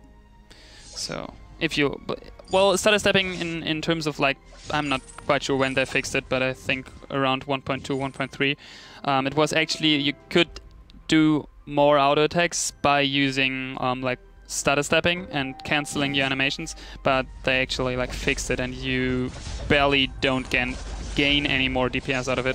Barely. It's tiny, but really not worth talking about, because someone actually line messaged me after I mentioned on stream that stutter stepping is not working anymore, and he said he did the math and he tried it a couple of times. It's actually like every 10 seconds one auto attack more or something like that. And fights don't really last 10 seconds depending on the character, for sure, but still, yeah, agreed. Better use the time on better placement, like where are you standing right now, who are you healing, and besides, like, I need to get more auto attacks down. Well, the Kraken was taken. House Batchat just not trying to contest at all. They're sitting back, they're trying to defend. That's your style, right? I mean, it's I don't know. It's tough. It's risky. They do have a mini-mine taken, so it's like kind of helps that the waves are shoving against them, so they get some free farm. But it's determined by how well they can defend against this Kraken, and with them not really being there, with not having much range, like they don't have any range damage. That's the downside to them trying to defend. How are you going to put out any damage unless they engage you? As long as they sit the Kraken or have the Kraken attacking turrets and the Redemption just sitting back, like there's nothing they can do to stop this. They're going to try to burst it down now, but you can see this turret fall. Medic getting caught up with the ultimate out of Gibbs, but Redemption getting locked down. He's still alive, though, taking not that much damage. Flashy ultimate not really connected. I don't think he's done anything with that one. Yeah, his breaking point is stacking. How long, like if you're playing a long team fight versus someone on a breaking point, you just should focus him, because, I mean, I think this might be it. Redemption, if he can stay alive, Miko will be able to pick up the kill. Cream trying to help out, and Miko will finally pick up the kills and the ace. Yeah, but the turret will fall. It's going to fall. Yep, that is going to be another one. And the Crystal left all by itself. The Kraken won't be able to finish it off, even get a single hit onto it. But that was a lot of money. That was 3 turrets picked up. And only losing out on the Kraken. And not to mention, they have a lot of extra items to spend, or to buy with all this gold. So, double Fortress ban. That's what we saw in this match. If someone might just catch it in and wondering, why are they not playing the new hero? Well, that's just because both teams banned him, and why? Like, is it because we saw Team Red doing a decent good job with it, and afterwards in the next matchup actually we saw him losing against a Glaive and a Catherine and a Koshka? Koshka, I think third was Koshka. And it's quite still, I mean, we talked a lot about it. It's quite still unclear why people keep banning him. I still want to say it's because it's like a new hero and people aren't But it's a week already, and normally that should be like, I mean, it's not a lot. Yeah, but not everyone's had the chance to play him. Like, people who didn't spend ice haven't been able to play him. That's true. I know it was actually a big talking point when we did the Cup on Sunday. So maybe they haven't had a chance to play him to see how he works necessarily. But there's also not really a powerful range support like we've seen Scarf be before he got hit by the 1.5 patch. We haven't seen many Ardens, funny enough. Yeah. That's sad, man. This new skin looking quite good, and he's actually. I haven't seen it actually. Oh, but still, like, I don't agree with.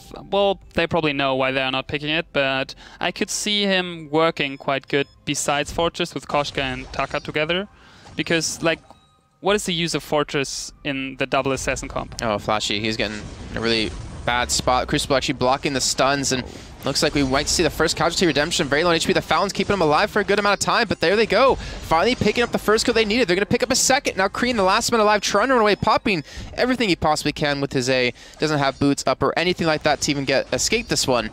And that will be an ace coming in. No Kraken to actually take. Someone's going to get the kill eventually. So the thing is, we saw during that team fight the perfect focus on Redemption, because he has that movement, that attack speed. He has the breaking point. He needs to fall first, because if you like keep him alive after you kill the first member, which is difficult enough at the moment for Team House of Batieros, they need to kill Redemption first, because he will stack his breaking point meanwhile. And they need to be really careful, because there's too many mines taken, and the minions are pushing, and the crystal's by itself. They have to be very careful. I think they go back to base relatively soon. Don't tell me they're going for Kraken. This could cost them the game. Yeah, it could, yeah. Oh, okay, they will have someone come back. All right. Okay. So they will come back and defend, but that could, like, look how fast it's falling. Like, that could have cost them the game if they didn't pay attention to that. And that just shows the power of the mini mines now and how they were changed in 1.5. And that could allow an easy Kraken for Unknown, actually. This should allow an easy Kraken. They have the minions to spot him out as long as they can kill it quick enough, which Redemption, with the attack speed and the items he has, it very well should fall. So and this is going to be a final push, I think. Yeah, they should have just bring Koshka back and stay around at least to try to get the steal out of it. I mean, they have Catherine with the stun, but this is just a Kraken. They can't do anything about it. All right, so now the Kraken, the final push. I feel like they can just nuke it down. They can't afford to get caught out of their base, and Gibson's going to get locked down. Flashy trying to do something about this, but like I said, the breaking point stacking up. Redemption going to get the Crucible, so he won't get stunned up at all. Flashy, he's not going to escape this. He's not left or long for this world much longer, as Redemption with the Serpent's Mask is actually healing up quite a bit, and he will be able to pick up the ace, and that will be the game. With 40 seconds left on 2 members of House of Batieros, we will have our first finalist Unknown as they move through. And House of Batieros, well, they can be sad they lost this game, but they can be happy that they've secured themselves the spot into the top 8 for June 14th finals. Just refreshing to see if the other game has finished with... What? Okay, so that's Team HC up against Collab in the other semifinal. Not sure exactly what the result of that one is just yet. But well done. Again, I don't feel like that was Redemption carrying on Adagio. No, this time I totally agree. It's again, actually, a nice Catherine work, to be honest. 3, 3, and 8. Yeah. I mean, the Crucibles coming out were really spot on. Whoever was the one popping it during the AoE stun out of Flashy, he didn't get like one single stun off. And that's why what I mentioned. I mean, it's a good character, but his ultimate is just in team fights not really useful, because it's you getting can counter his entire easy. Ultimate with one item. Yeah. I mean, you can do it with a lot of characters, but it's way easier because he's saying, like, okay, I'm sitting down now, I'm pushing my Verse of Judgment, and you know it's like 2, I don't really know how long the delay is, but you basically, as a player, you have the instinct and just push your Crucible or your Reflex block before, or Aegis, whatever, and yeah. It's definitely too long. It's definitely too long at the moment. But that means they do pick up their victory. Did we actually have a result on the other game? Oh, no. Okay, I'll switch to us as we do hop out of that one. No, we don't have a result just yet. Nope. So we don't know who they'll be playing against. We'll be playing against the winner of Team HC and Collab. So in the meantime, unfortunately, we got to head to a break again. Not sure how long it's going to take, guys. Depends on how long the other game lasts. This one didn't last really too long, to be honest. Are they actually in game currently? No.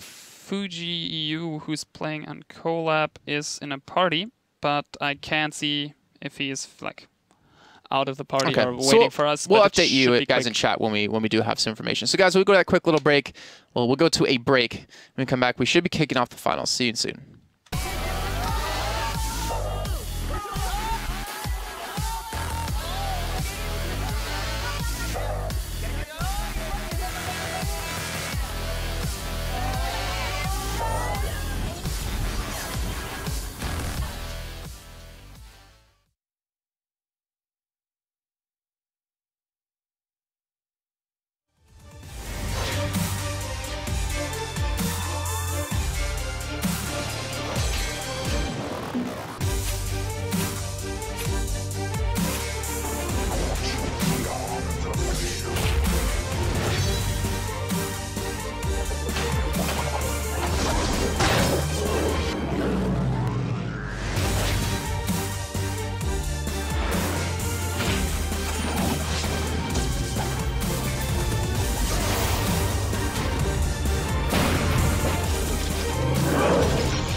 Hey guys, welcome back to the ESL Vainglory Cup Series, Cup number 7, and we'll be bringing you now another semifinal. It wasn't supposed to happen. It was supposed to already be into the finals, but apparently someone messed up somewhere, and we'll be bringing you Collab up against Team HC, not NKN or whatever the hell it is on the website. For some reason, it magically changed after the quarters.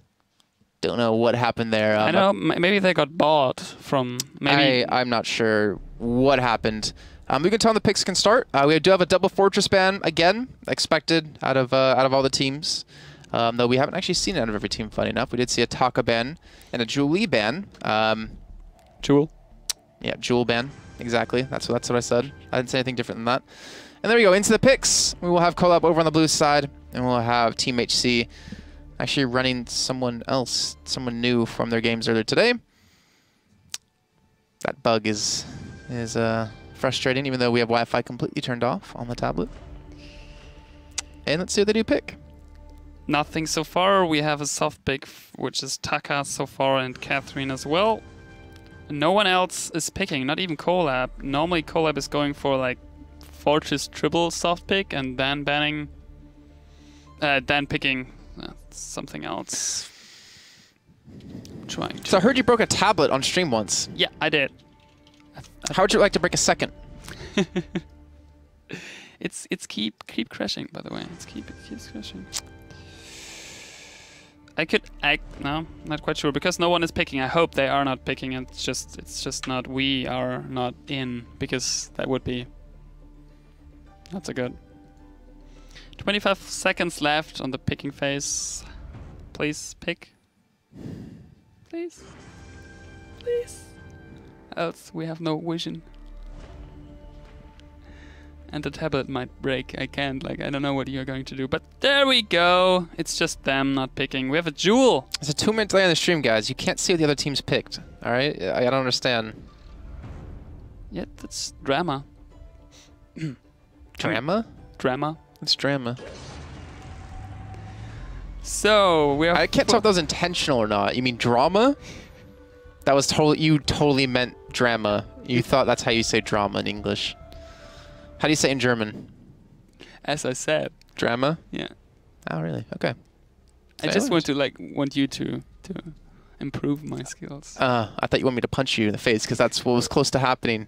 As we do get into the game, Collab again on the blue side, going with Jewel, Koshka, and Glaive. On the side of Team HC, it's going to be Jewel, Catherine, and Taka. So a little bit of a difference in picks for both teams, but the double Kilojoule skin. Are you telling me to hit? I can't tell. You're like trying to... I don't understand. What are you talking about? You're making hand motions. I'll put us back on camera if you want me to show the people at home what you're doing. I know what he's talking about. Whatever. We have a double Jewel lane, double book actually, as suspected. So it's going to be who hits the Thunder Strikes more frequently than his opponent in lane. And elsewise we have a double buddy jungle system as always, with Iraqi Zoro and Gabe Whistle on the one side, and Upfire actually. He did not play in the previous matches for Team HC with Palmatore on Taka again. We saw that earlier on Team HC already. Gabe Whistle playing Glaive again, and a no Glaive on Team HC now. So are you curious, like, what are you waiting on? Nothing. Oh, okay. Just we're going to ask you about Glaive, since you weren't sure about Best LSU earlier, that that he basically did not do a big difference. That's scout traps though. Yep, there are scout traps in that bush. So is it or not? Is it what? Making a big difference? I couldn't tell. You could not? Couldn't tell. No idea. I have to see more games. I mean, yeah, he did damage, but that's not the reason they won. The reason they won is because the enemy Koshka got caught out completely, and how are you going to defend with a support and an underfed laner? Well, no, a support and a jungler. There's just no way you're going to do that. And double stun going to be coming in, and this is a good fight out of Team HC. Iraqi Zoro, I think he's going to be the one to be focused down as Best Celeste does get stunned up. But there we go. Best Celeste picking up the first kill. Maybe looking for the second. Maybe looking for Gabe. His leap will be up in 10 seconds, so definitely not going to be up in time. He's taking a heavy amount of damage, but he's also forced them out of lane, or out of the jungle, which will allow his teammate Palmatore to pick up quite a bit of jungle away from them to deny them a lot of extra gold. Interesting is actually that Best-Leslie is not going for the crit build so far on Jewel, rather going for that crystal damage. So the red button, big red button, is going to be quite deathly late game. It's going to be interesting. We saw that once already in patch 1.4 in one of the ESL cups, a double Jewel lane, one crystal and one on weapon, and we actually saw the weapon plate succeed over the crystal plate build. Crystal build, not a crystal blade. There's no such thing. But what if there was? A crystal blade? That would be amazing. I don't know. Alright, so Fuji sitting on what? How much farm is that? 18 compared to 15, so a little bit of a lead, but then again, he's a giant wave shoving into the turret, so things should be evened out, and Best-Celeste actually should pull ahead if he does the last hit correctly. Yeah, hit 2 there, lost 2 there, but yeah. Ooh. That's an odd choice to get a last hit actually with a rocket leap. And let's check Tribush. And actually Fuji, again, rotating perfectly down, and Best-Leslie comes a bit late, but still early enough actually. Fuji's getting a bit of damage out there, and the first blood is up. Fire here, the new member of Team HC, somehow the first time I see him actually playing for Team HC. Irakizuru trying to get a bit more damage onto Palmatoro, since he's still sticking around, setting a scout trap down there. Oh, that's quite a lot of damage if Palmatoro gets that, but since the recent patch we have 1.5 seconds delay until they are actually exploding. And I saw someone actually mentioning that is way more, like, that is like this 1 millisecond. Is it a millisecond from 1.4 to 1.5? I saw that in a video, and someone mentioned that is actually a big thing. Yeah. Oh, the scout trap explosion time. Yeah. Yeah. I was actually watching the East Asia one, East Asia tournament. And they were talking about that too. It's saying it was actually huge. I mean, count movement speed. A millisecond is actually quite a bit. And it allows you actually a lot of time to react. But Best-Celeste, if he gets jumped on, like, that could be a guaranteed kill. But he's got Upfire there to help out. For stun if he does need to. Expecting a gank actually on their end, since Best-Celeste is so low on health. But the rest of the team, again, just getting full control of the jungle. They're going to go... Why though? I feel like showing yourself there, showing Captain there, means the enemy team can invade on you. Yeah, and that's what they're doing right now. I mean, what they're planning to do. That's like, because he couldn't get any picks of that, and just stunning Fuji here is like useless. And then show yourself, it's like, well, my jungle is alone, go, take our farm. Because I just want to get a stun out of Fuji, which is basically doing nothing. So, totally agree with that. Just recap what you said, basically. Okay, so Collab, again, off to a slower start. Team HC doing a good job of that early engagement, but this might actually catch them off guard. You can see that all the amount of scout traps in that tri-bush, the trap to the top side. It's going to allow them full control, full vision. And Team HC is going to be able to do nothing about this. So they will pull ahead in gold. Palmatoro, oh, yeah, you better go back to lane. You might actually get caught out. Fuji can take the long way around Araki. Actually going to back him up to allow him to go through the bush quicker. And you can see Team HC were just at the wrong place at the wrong time. And scout traps, again, just giving so much control to Collab. And this is, I think, what we saw at one of the first tournaments, the first cups, was that just a heavy investment of scout traps outright. But most teams, it seems like these days, aren't really too set in doing that anymore. Yeah, and we still did not see one contraption, just to point that out, because we do see a lot of warding. It's mostly just one side who's doing it. By the way, there's Yummy Cat and Frenzy, and always getting followed up by a wonderful stun onto Palmatoro. Palmatoro is quite low. The big red button is doing so much damage. Fuji is going down, and Best-Celeste. Well, most importantly is that Best-Celeste's ultimate was interrupted, and Fuji's wasn't. So you got a good amount of damage down, and it looks like Best-Celeste will be able to back away, so it'll be fine. But that's 2 kills that Collab really needed. Gives them about almost 1,000 gold difference too. And they're starting to build up a little bit of a lead. It's kind of what we expected of Collab, but then again, they're playing for America, have a little bit higher ping. Skill shots can be a little bit harder to hit, a little bit harder to react to. But I think once these jewels get powered up, it's going to be anyone's game. I don't know. Like the Thunder Strikes, like, they obviously been changed around. The piercing has been cut in half, so it doesn't do as much damage, but We've just seen some ridiculous plays out of that jump. Was not as far as he wanted, and the second one was... It was on him. No, he went out of it instantly. After he fell down on the ground, he basically stepped towards them, so he really tiny. Oh, so he dodged. Okay. Yeah, dodged it really. That was really interesting. Close.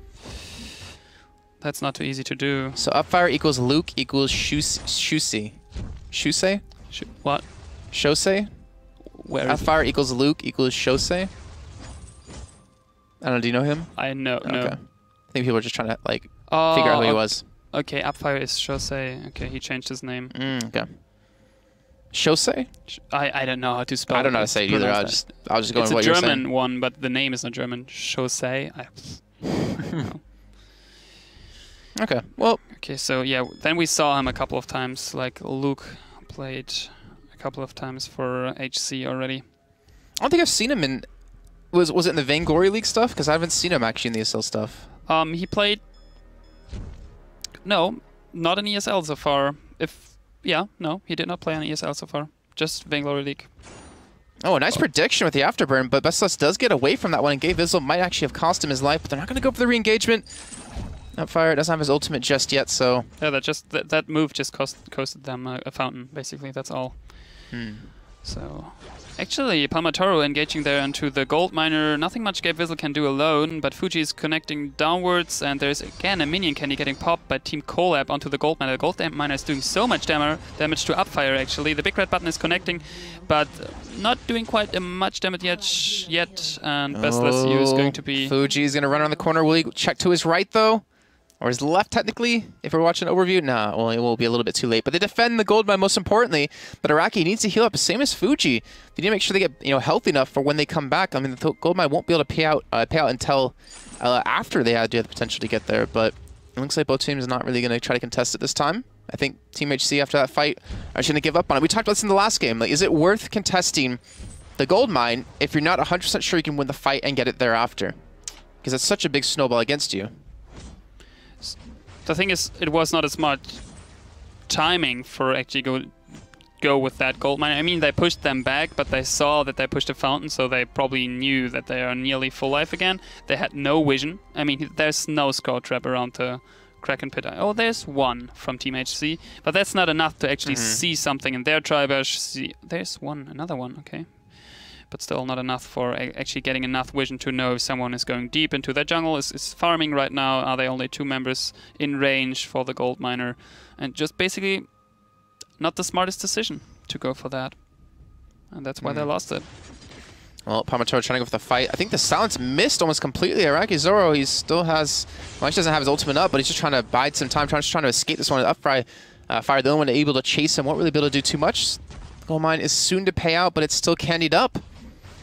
And I think Team HC are finally giving up on this. And actually, no, it did just recently pay out. Sorry, I was looking at the wrong way. And they're going to back off. They're going to just let this one go. And this is a lot of money. Was it 2,000 now for Collab in the lead? And that's starting to be reflected in items just a little bit. I think we're seeing both jewels build very similar paths, though. Sorry, no, we're not. No. Wow. I was looking at Palmatoro for some reason. We see a crystal jewel out of Best Celeste up against the weapon power out of Fuji. So this is what we've seen before. And it came down to a Koshka stun to allow the big red button to hit the entire person and to instantly kill them. But he doesn't have that, that range stun. You will have upfire to, potentially get in there, but with the reflex block, it's going to be very difficult to stop that. I mean, basically, what Best Celeste has just 1 bullet in her gun. That's the big red button. If she's missing it, she's not that worth it for her team as Fuji is, because they're used to the wombo combos, right? If you think back to the original composition of Jewel, Celeste, and Glaive. Cool. Cool, sorry. Araki's over, though. He might get caught out here. He's going to try to bounce to Celeste. The stun comes in. He gets in lockdown permanently, but Fuji able to help him get away. The bigger button coming across the team. Fuji taking a heck of a lot of damage, and that did cost him 1 person already. Will it cost him more? Palmatoro trying to go in. Fuji is just 1 hit away. He will fall, and now Gay Vizzle, the last man. He will get knocked back into the turret, but it's going to cost him his life, and that's the ace coming in. Team HC, well done by them. Being behind over 2,000 gold, they pull it back to, I'd say, sub 1,000 easily after they get this turret. Yeah, if they're going for it.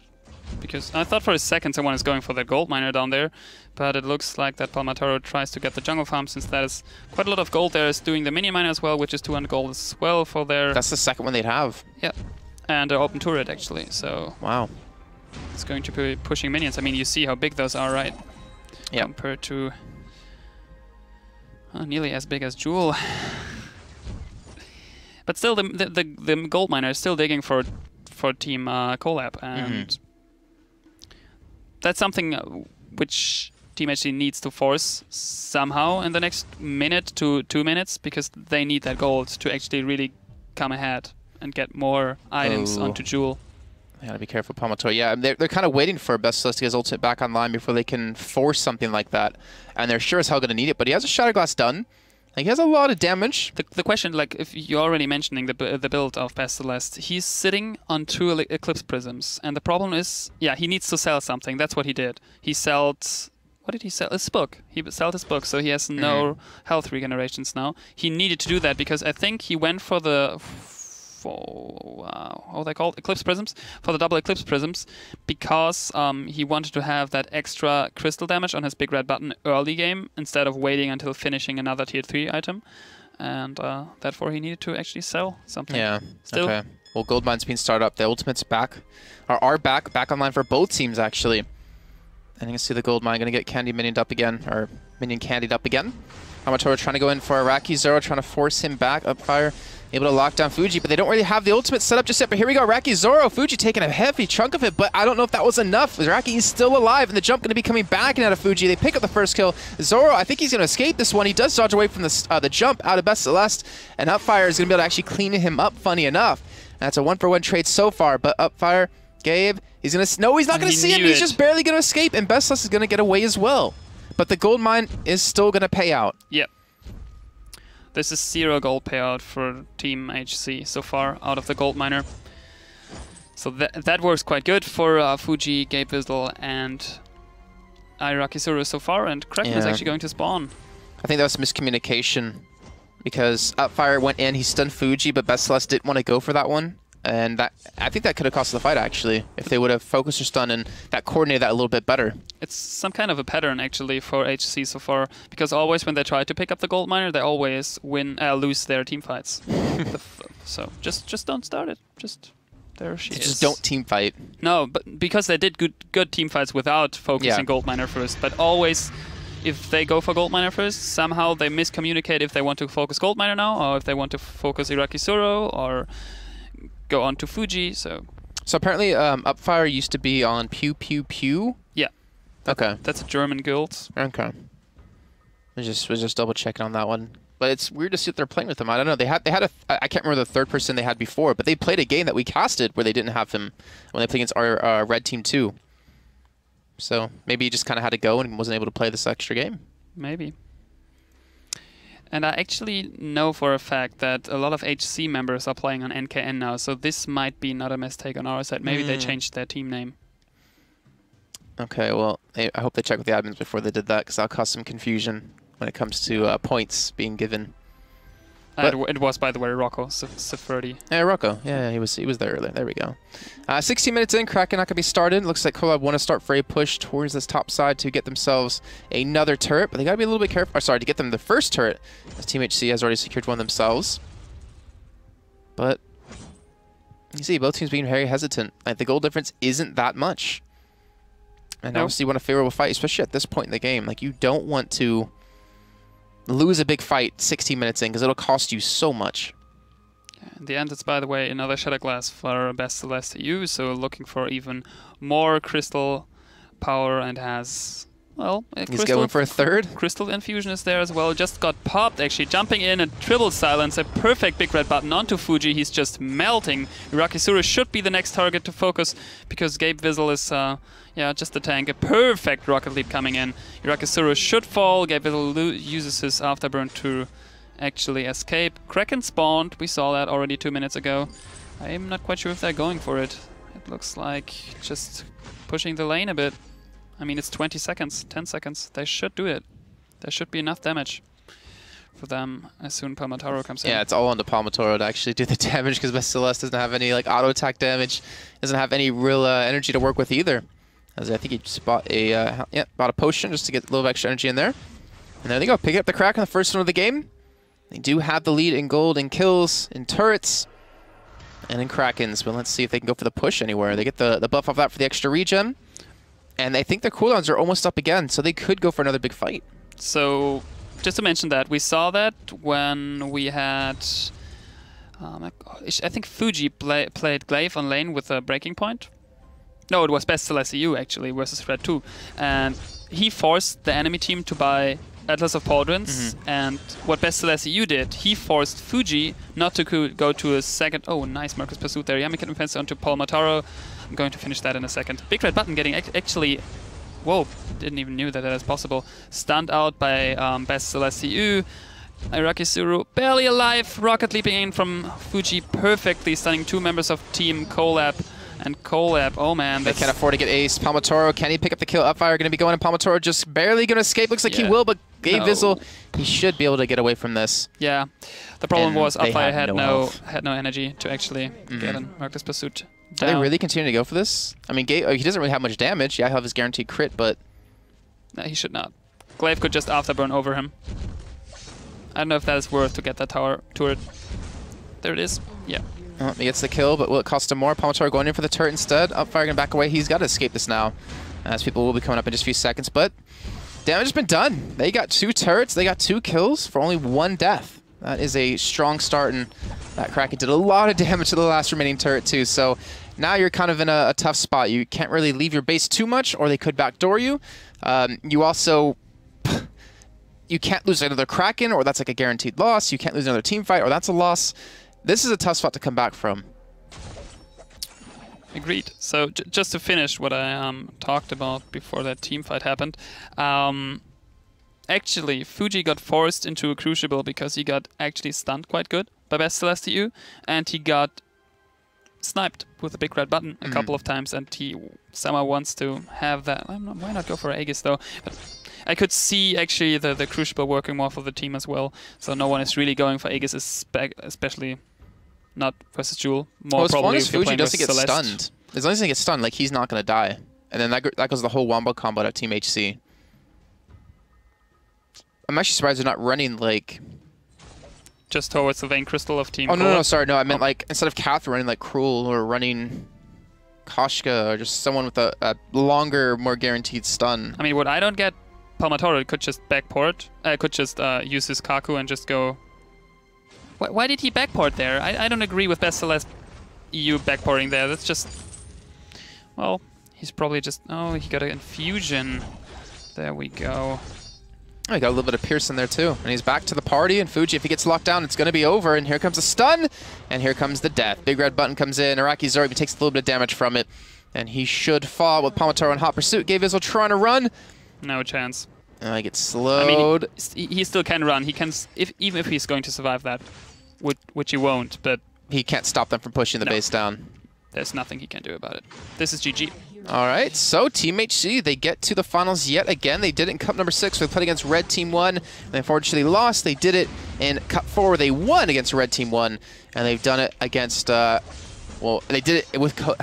They did it in Cup 2 against Collab, where they got 2nd place. So, game there actually quite a few times, and this should actually put them into 2nd place, where Collab will now fall behind in terms of points overall. Well done by them, though. They kept their composure. They played well. And once they finally realized, or once they finally got, Best Celeste enough damage, they were able to pull those fights off. Is that actually the first time we are seeing... Oh, we are seeing probably NKN versus HC, and now called NKN. So we're seeing Unknown against... so what are you trying to say? Unknown versus Unknown. I'm still calling Team HC until the admins have finally ruled it. Yeah. So we'll see. But it's going to be interesting. Unknown up against Team HC. Unknown, first time getting back to the finals since the first cup. Where, again, they ended up beating Red Team 2. But, guys, we're going to head to a quick little break. So they put us back on the screen. I'm not sure exactly how long the break should be.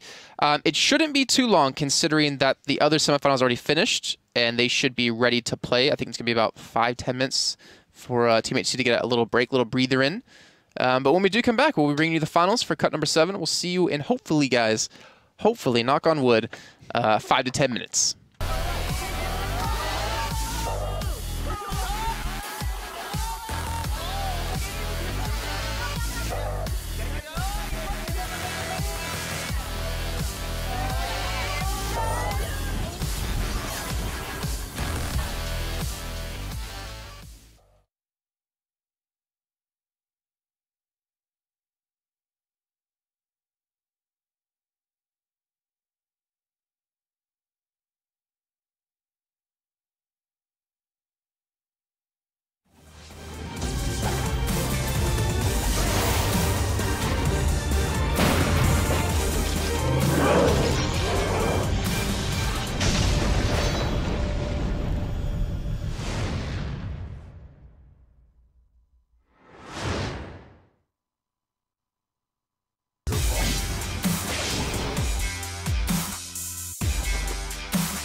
Welcome back to the ESL Vainglory Cup Series number 7. I'm Jason Kaplan. This is Don John, and we're finally getting underway with our final. It's gonna be an interesting one. It's Unknown up against Team HC, or on the website Unknown O and Unknown P. I'm not sure. OP, I get it. Yeah, that makes sense now. I would say PO. Would actually be funnier in my head. But we're gonna get underway with our final. We do have our bands. Yes. Team HC banned Adagio, and Unknown banned Jewel. Adagio. Jewel. No, okay. The Jewel, that's understandable. Yeah, the Jewel Why Adagio? Why Adagio? That's a ridiculous good question, and we probably need player interviews for that, because I can't imagine why you would ban. I don't know either. Because like we talked about that much, about like even support or carry Adagio in lane, and it's just, why would you ban that? Yeah. Just ban Jewel. When we have the game start, we're just going to tell them so we can get this one underway and see who's going to be our champion of cut number 7. If Team HC actually win this, they will be first place in the entire seeding. If they lose it, they'll still maintain second, but they'll be a very close second, I believe. Oh, please, Medic. Please do that. Please. Okay, I told you that Red Wolf is a really good Ringo. No, you said he's the best? Yeah, he's the best Ringo, because well, we did not see Medic picking Ringo for a couple of months, maybe even. He's like the guy who's built like riding all the Vainglory Fire Ringo builds, and he actually locked him in. This is going to be crazy good to capture what he's doing with him. It'll be interesting, and just keep you guys updated. The top 8 teams for the June 14th finals should all be 100% confirmed. Haven't gotten any update from the admins just yet, but it should be those 8 teams. No other team can really surpass the ranked 8 team. So it's going to be cool to see a little bit of a highlight of what's coming up on the 14th with all the finals. And of course, after the stream, we will be having the dev stream kicking off over in North America with Playoff Beard and Zekit. We'll be reviewing the games from today. And also, Zekit will be coaching, if I'm not mistaken, some players out there and doing some ice giveaways. So make sure to stay tuned for that one as we do finally hop into the fold. And we will see the Ringo. There we go. Even this Shogun Ringo 1 skin. And yeah, it's again best LSU playing Glaive, maybe lane again. This is going to, yeah, probably lane. I mean, Palmatoro could pick up his Taka in lane as well, but we saw him normally going with Rocco. Actually, it's Rocco now, not yeah, Upfly. What was it? Upfire, yeah. Upfire, not Upfire anymore. So they may be going for the A game now. We'll see. And I'm curious. Yeah, best LSU is going for lane and actually facing Medic there. And I think a Ringo Glaive lineup in lane. We did not see that yet. And well, it's like only our second or third Ringo ever, so yeah.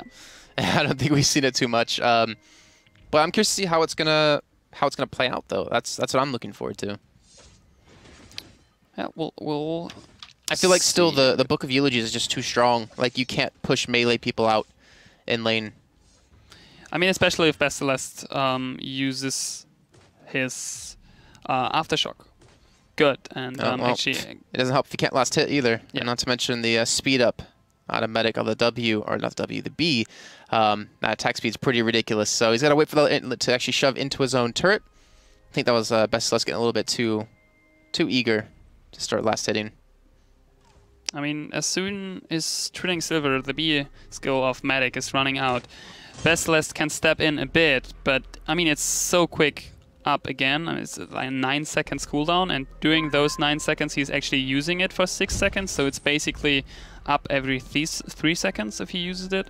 And I'm not quite sure if he saw Rocco there, because he stepped out of the... Okay, he probably saw him. He stepped out of the bushes nearly at the same time as they went into it. Let's see. Well, you can see, though, they're really pressuring this top side. They want to keep Medic, you know, under-farmed, and because of that, they're losing their own jungle. Of course. I mean... Oh, come on, you can do it, Best Celeste. I believe. Oh.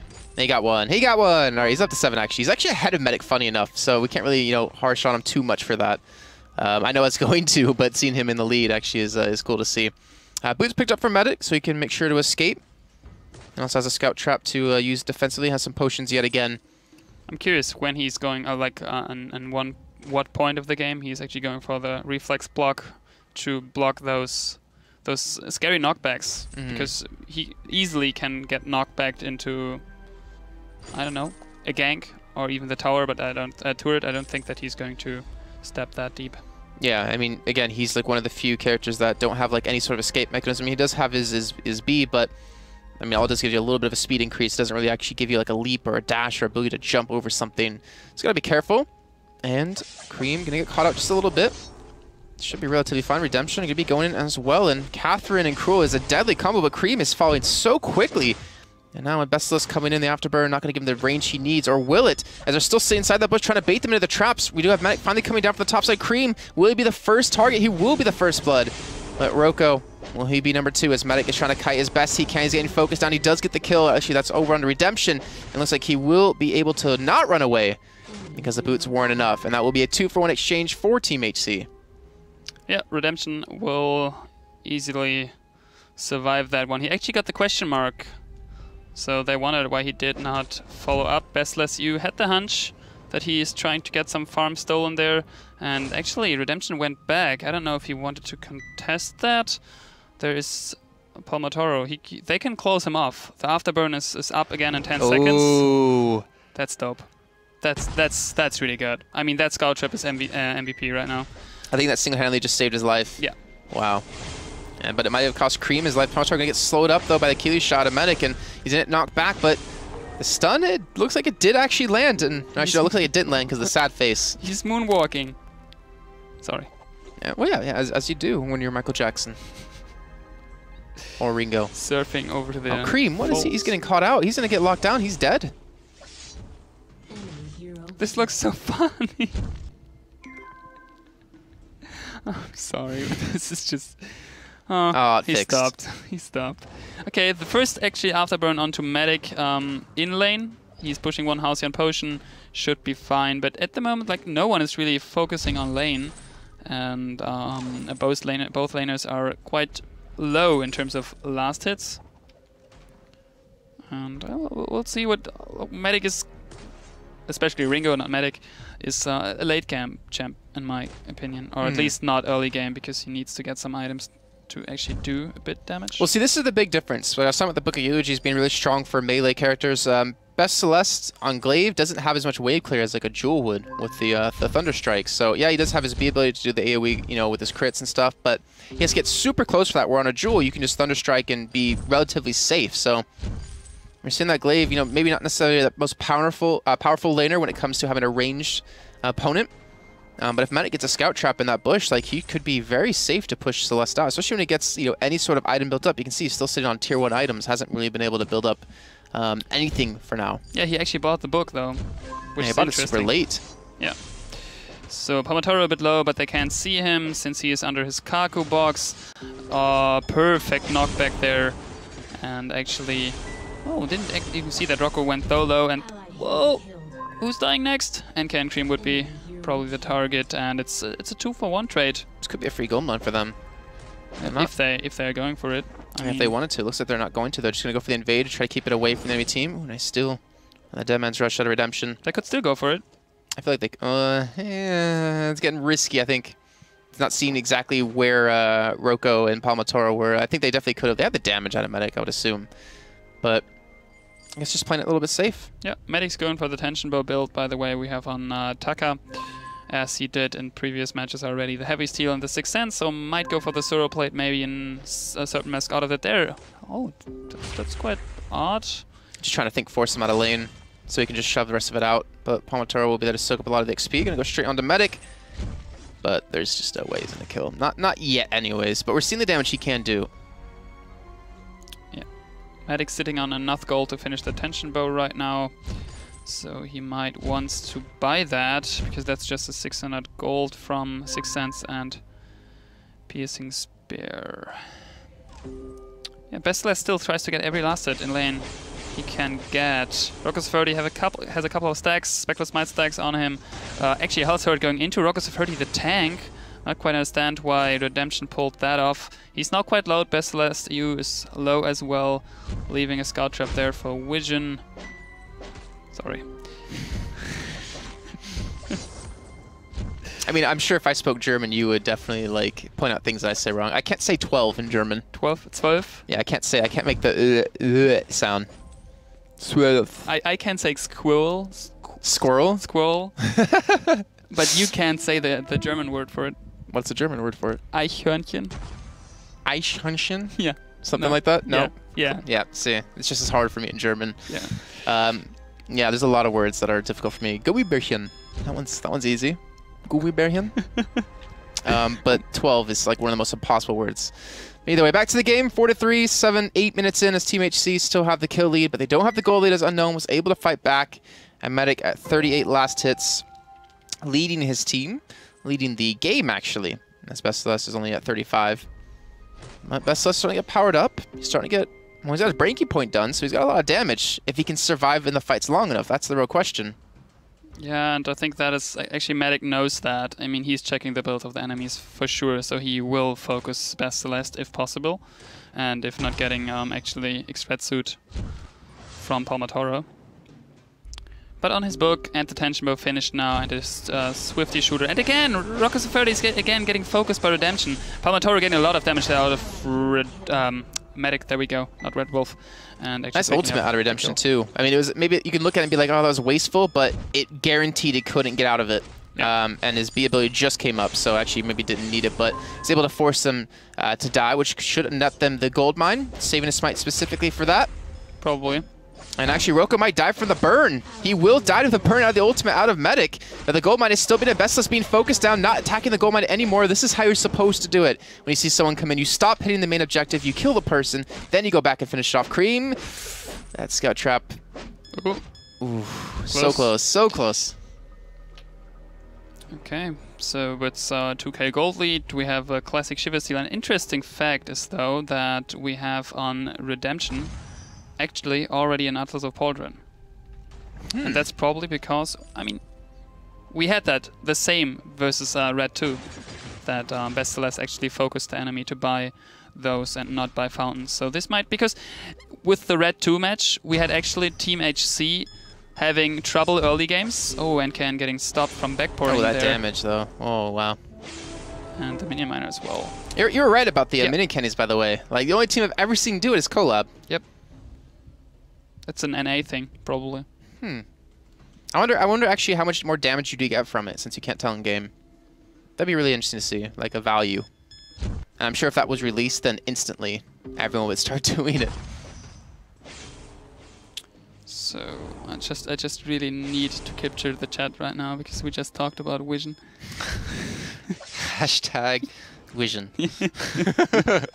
Everyone, look at people in chat. Yeah. I'm always sailing around book. By the way, I always just say book and not book of eulogies. Yeah, that's good. Eulogies, yeah. That's difficult as well. But we will get there, hopefully. Actually, I think the hardest word was comfortable. Comfortable? Yeah, I heard a lot of Germans say comfortable. Comfort. That's a different word, right? Comfortable? No, that's not even a word. It's just a weird way to say it. But here we go. Looks like ultimate coming on to Bestceleste. He should be fine though. Should have enough HP. Yep. Even thumbs up in it. Taking one for the team, I guess. But still you gotta be burning. careful. It's close though in the end. I mean, he took a last hit. Yeah, that's true. Just actually, to secure it. And well, the ultimate out of Medic is on Ringo's not doing that much damage because he's on weapon and it's scaling a hell lot on Crystal. And he actually has, if you guys didn't check it, he has a really good Vainglory fire build for Ringo, Crystal Ringo especially. Tried that a couple of times already. That's quite awesome. And we do see a lot of scout traps, and just me pointing it out again, we don't see a contraption yet for NK and Cream, who is playing Catherine. how do you say that? What? Streichholzkästchen? What? Oh my lord! The words. Where is it? Yeah, it should be Streichholzkästchen. What does that even mean? It's like those to light up candles. Oh, a match. Oh, a matchbox. Okay. Oh, I didn't. Yeah. I never knew the word. Yeah, in English. it's like a matchbox. I understand. Like a matchbox car. No, it's a matchbox when you strike the match. Yeah. I actually I've heard that word before. Now that I think about it. Okay, so is that Palmatoro losing his infusion or is he gaining it? I didn't actually notice. Looks like he's gaining it, so he's looking for a big fight. Palmatoro, though, a solo on life. He's going to be able to get his stealth off, and he's going to be able to barely escape, it seems, but there's Bestceleste. He should fall. Redemption going to tank up the turret for his team. His medic coming in. He's got the damage behind him. Roko will fall as well, and they won't get the ace. But they will still get 2 kills under their belt, and the gold mine's still trickling away, and they will get the turret too. So the Shiva Steel actually, and especially the Atlas of Pauldron, the early Atlas they of did Pauldron. release, sorry, they did release how much more damage it gives you. 40%? 40% more damage on the gold mine. Wow. The minion candy. 40% gives them 40% more damage. That's crazy. That is insane. And a lot more teams, How much damage is does one of you guys know how much damage they actually do? What? How's that happening? Everyone in chat. Put it in trance, guys. Put it in trance. Okay, never mind, but I would love to know how much damage he is actually doing. You mean, okay, so like actual numbers. You want to see how much he hits for, and then you can multiply that by 40%. Yeah. I mean, he can easily last hit someone. Oh, yeah. Well, we saw how much damage he was doing with the collab game, too, so... Oh. Redemption, he should be fine. He's cruel. He's getting to his powerful state. 8-4 in kills. Look at this gold lead for Unknown. They're up 5.7 thousand. They're continuing to build this lead. The gold mine just paid out.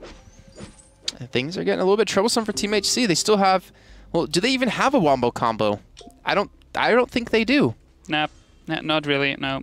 The thing is, Best Celeste needs to get more damage besides the breaking point, and right now he is on a Shiver Steel and the breaking point. Shiver Steel, really? Yeah. We do see those quite more often, especially if some of the team members have breaking points. Remember when we saw breaking point last time? It was kind of like he was straight damage and didn't have any defensive stats, so he died instant in the fights and the breaking point couldn't stack. So maybe that's the kind of route he's going for it, so he can survive longer and get more attacks off. And we'll see how it actually works out for him here. A lot of actually a big team fight. Breakout Redemption very low, but it looks like we'll see the first casualty. Best, so that's going to go down. Roko might fall thereafter as it's a 1-for-1 trade. There we go. Medic picking up a second. It's a 2-for-2 trade, and Palmator going to get ulted down. Won't have a stealth up anymore, and Medic looking for the solo. This is so clever. This is so clever. As soon he saw that the ult is locked down on him and he's going to be unveiled anyways, and he's going to get a lot of damage out of it, he instantly turned around, X-Thread suit onto Medic, because he probably did not expect that. And he killed him, and that's like the smartest move, because a 1v1, he would lose it. Why is he not taking the gold mine? I don't know. It's going to pay out in like 10 seconds now. It's not going to be a big amount, but... No, it's nearly 100, a bit above. Huh. So... That's, again, a good question we need to direct directly to Palmataro. I mean, it's 100 gold. It could have... Do you think he could have soloed it? I think he could have. Yeah. I mean, he's on a Sura Blade, on a heavy steel, and that's enough damage to get a minion miner done. And he is not even on a minion candy. That'd be fun if you still put on the Kraken. Yeah, and he's doing 40% of more damage. That would be like ridiculous. Mm-hmm. That'd be funny. Ooh, is that connecting? Oh, right into the afterburn animation, actually. I like how he used the afterburn instead of his reflex blocks, because it's on a quicker cooldown. Yep. So he can save it for this next fight. And Team HC, you know, we talked about teams coming back. I feel like Team HC are one of the few teams you've ever seen come back from games that they most likely should not have won. I definitely want to give them credit for that. It's actually really cool to see, you know, a team be able to pull off wins, and that's just from catching up the other team and get them in a bad position. Redemption rejoin the group. So maybe they're trying to fake doing the Kraken. Roko might face check this bush, but they're not in it. I couldn't tell, sorry. I got all hyped up for nothing, but now he might fall from this one as it goes a little bit too far. Question marks being thrown out, and he will, in fact, die. The Kraken, will they start it off, or will they push? The question is the former. Yeah, they should go for it. I mean, they have Glaive. Glaive can easily steal it with an afterburn in, but without any scout traps, he can't really see what is happening in the Kraken pit, and he just needs to afterburn out of there. That's an easy pickup. And that's just all to Rocko's 30, because he face-checked first the bush with no one in, and then second the bush with 3 members of NKN. Yeah, and he had a flare on him, unless he just bought that. I think he just bought that, Roko. He probably just bought it. Okay. He thought, okay, maybe I need to get the flare gun. Yeah. It's a bit late. Well, we're still not seeing any contraptions built. Yep. In my opinion, it's too expensive. Okay, I don't actually know the price, but for what it gives you, it should be a mandatory item, but maybe it's, like you're saying, too expensive and teams aren't willing to invest into it when you have other things like a Crucible or a Fountain to pick up that give you so much as well. I mean, you can see Rocko has nothing finished besides a Warhorn. He's basically not a carry. He's basically not in the game. I mean, he's not really. He has no stun to block. He has no fountain to regain health. He has no Utters of Paladin to slow down a medic. No, Medic doesn't get slammed back into the turret. Roko will fall again. This could actually be the game. Bestless going to fall. Palmator, he needs to stay alive for his team. He's got to be the one man to hold on to. He's going to come back, and the turret's about to fall. He gets slowed up, and that will be the ace coming in. And with 20 seconds plus on every member of their team, Unknown are going to come through to pick up the victory and secure themselves as the champions of Cup number 7. And not to mention, get themselves up in the ranking beyond this too. When they're currently sitting in 4th place, this should push them ahead of Team HC, so this actually should put them in a solid 2nd or 3rd place. And considering they didn't even play in one of the cups, that's pretty damn good. Yep, that's strong. Really, they're letting the Kraken finish it. Their 2nd win, right? Yeah, it's their 2nd win. They won Cup 1, and now they won Cup 7. So, well done by them. And, you know, the Ringo. Thoughts on the Ringo? He was not that important. It was more the team play, I guess, because Cruel did a wonderful job on Redemption as well. I thought first he's a bit too reckless, always going for Rocco, but he kept them small, actually. I mean, he is only on 2 O cards. He has, besides the Warhorn, I forgot that earlier, besides the Warhorn, nothing to offer for his team. I like how Medic actually punished Celeste in lane, because like I was saying before, like we've seen melees not have a hard time against range, even against a Celeste, not best Celeste, but a Celeste.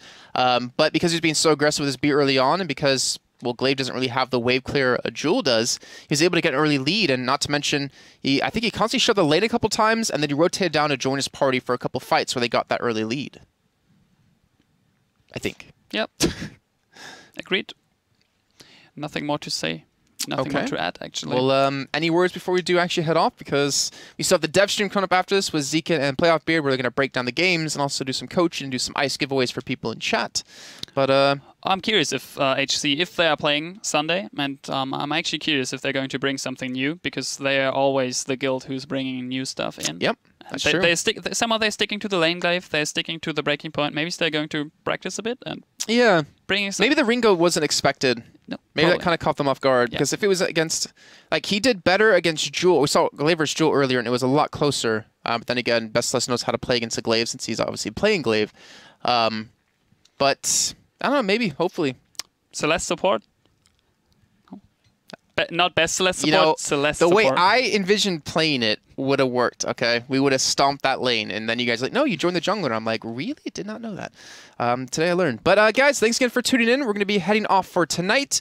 Remember to stick around for the dev streams coming up after this, and then the next cup will be coming up on Sunday with myself and Blueberries. That is on, what day is that, actually? I don't even know what the actual date is for that. That is on the 8th. And then I think Blueberries is joining me again for Wednesday on the 11th. Yes. He's double 10th. Yeah. When is this? Monday, Tuesday, Wednesday. Okay, 10th. so he's here on the 7th. And the 10th. The 10th. And then the 14th is the finals, which there's still details to be released about that. I don't want to go into it too much until things are confirmed. But then again, guys, thanks for watching. We will see you next time. And make sure to stay tuned. You can get some nice ice giveaways and maybe buy a couple nice skins that are out. Oh, yeah.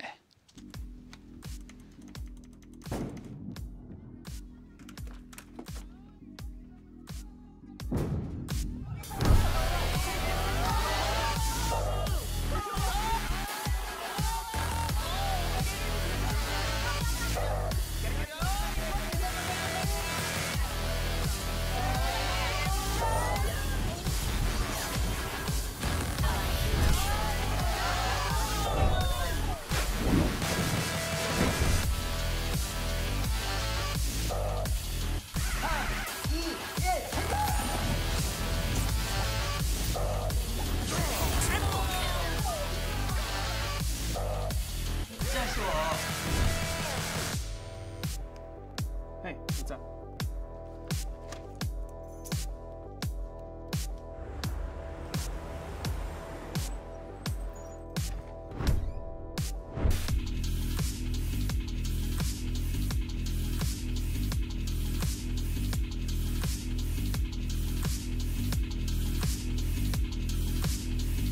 Come on, Ida.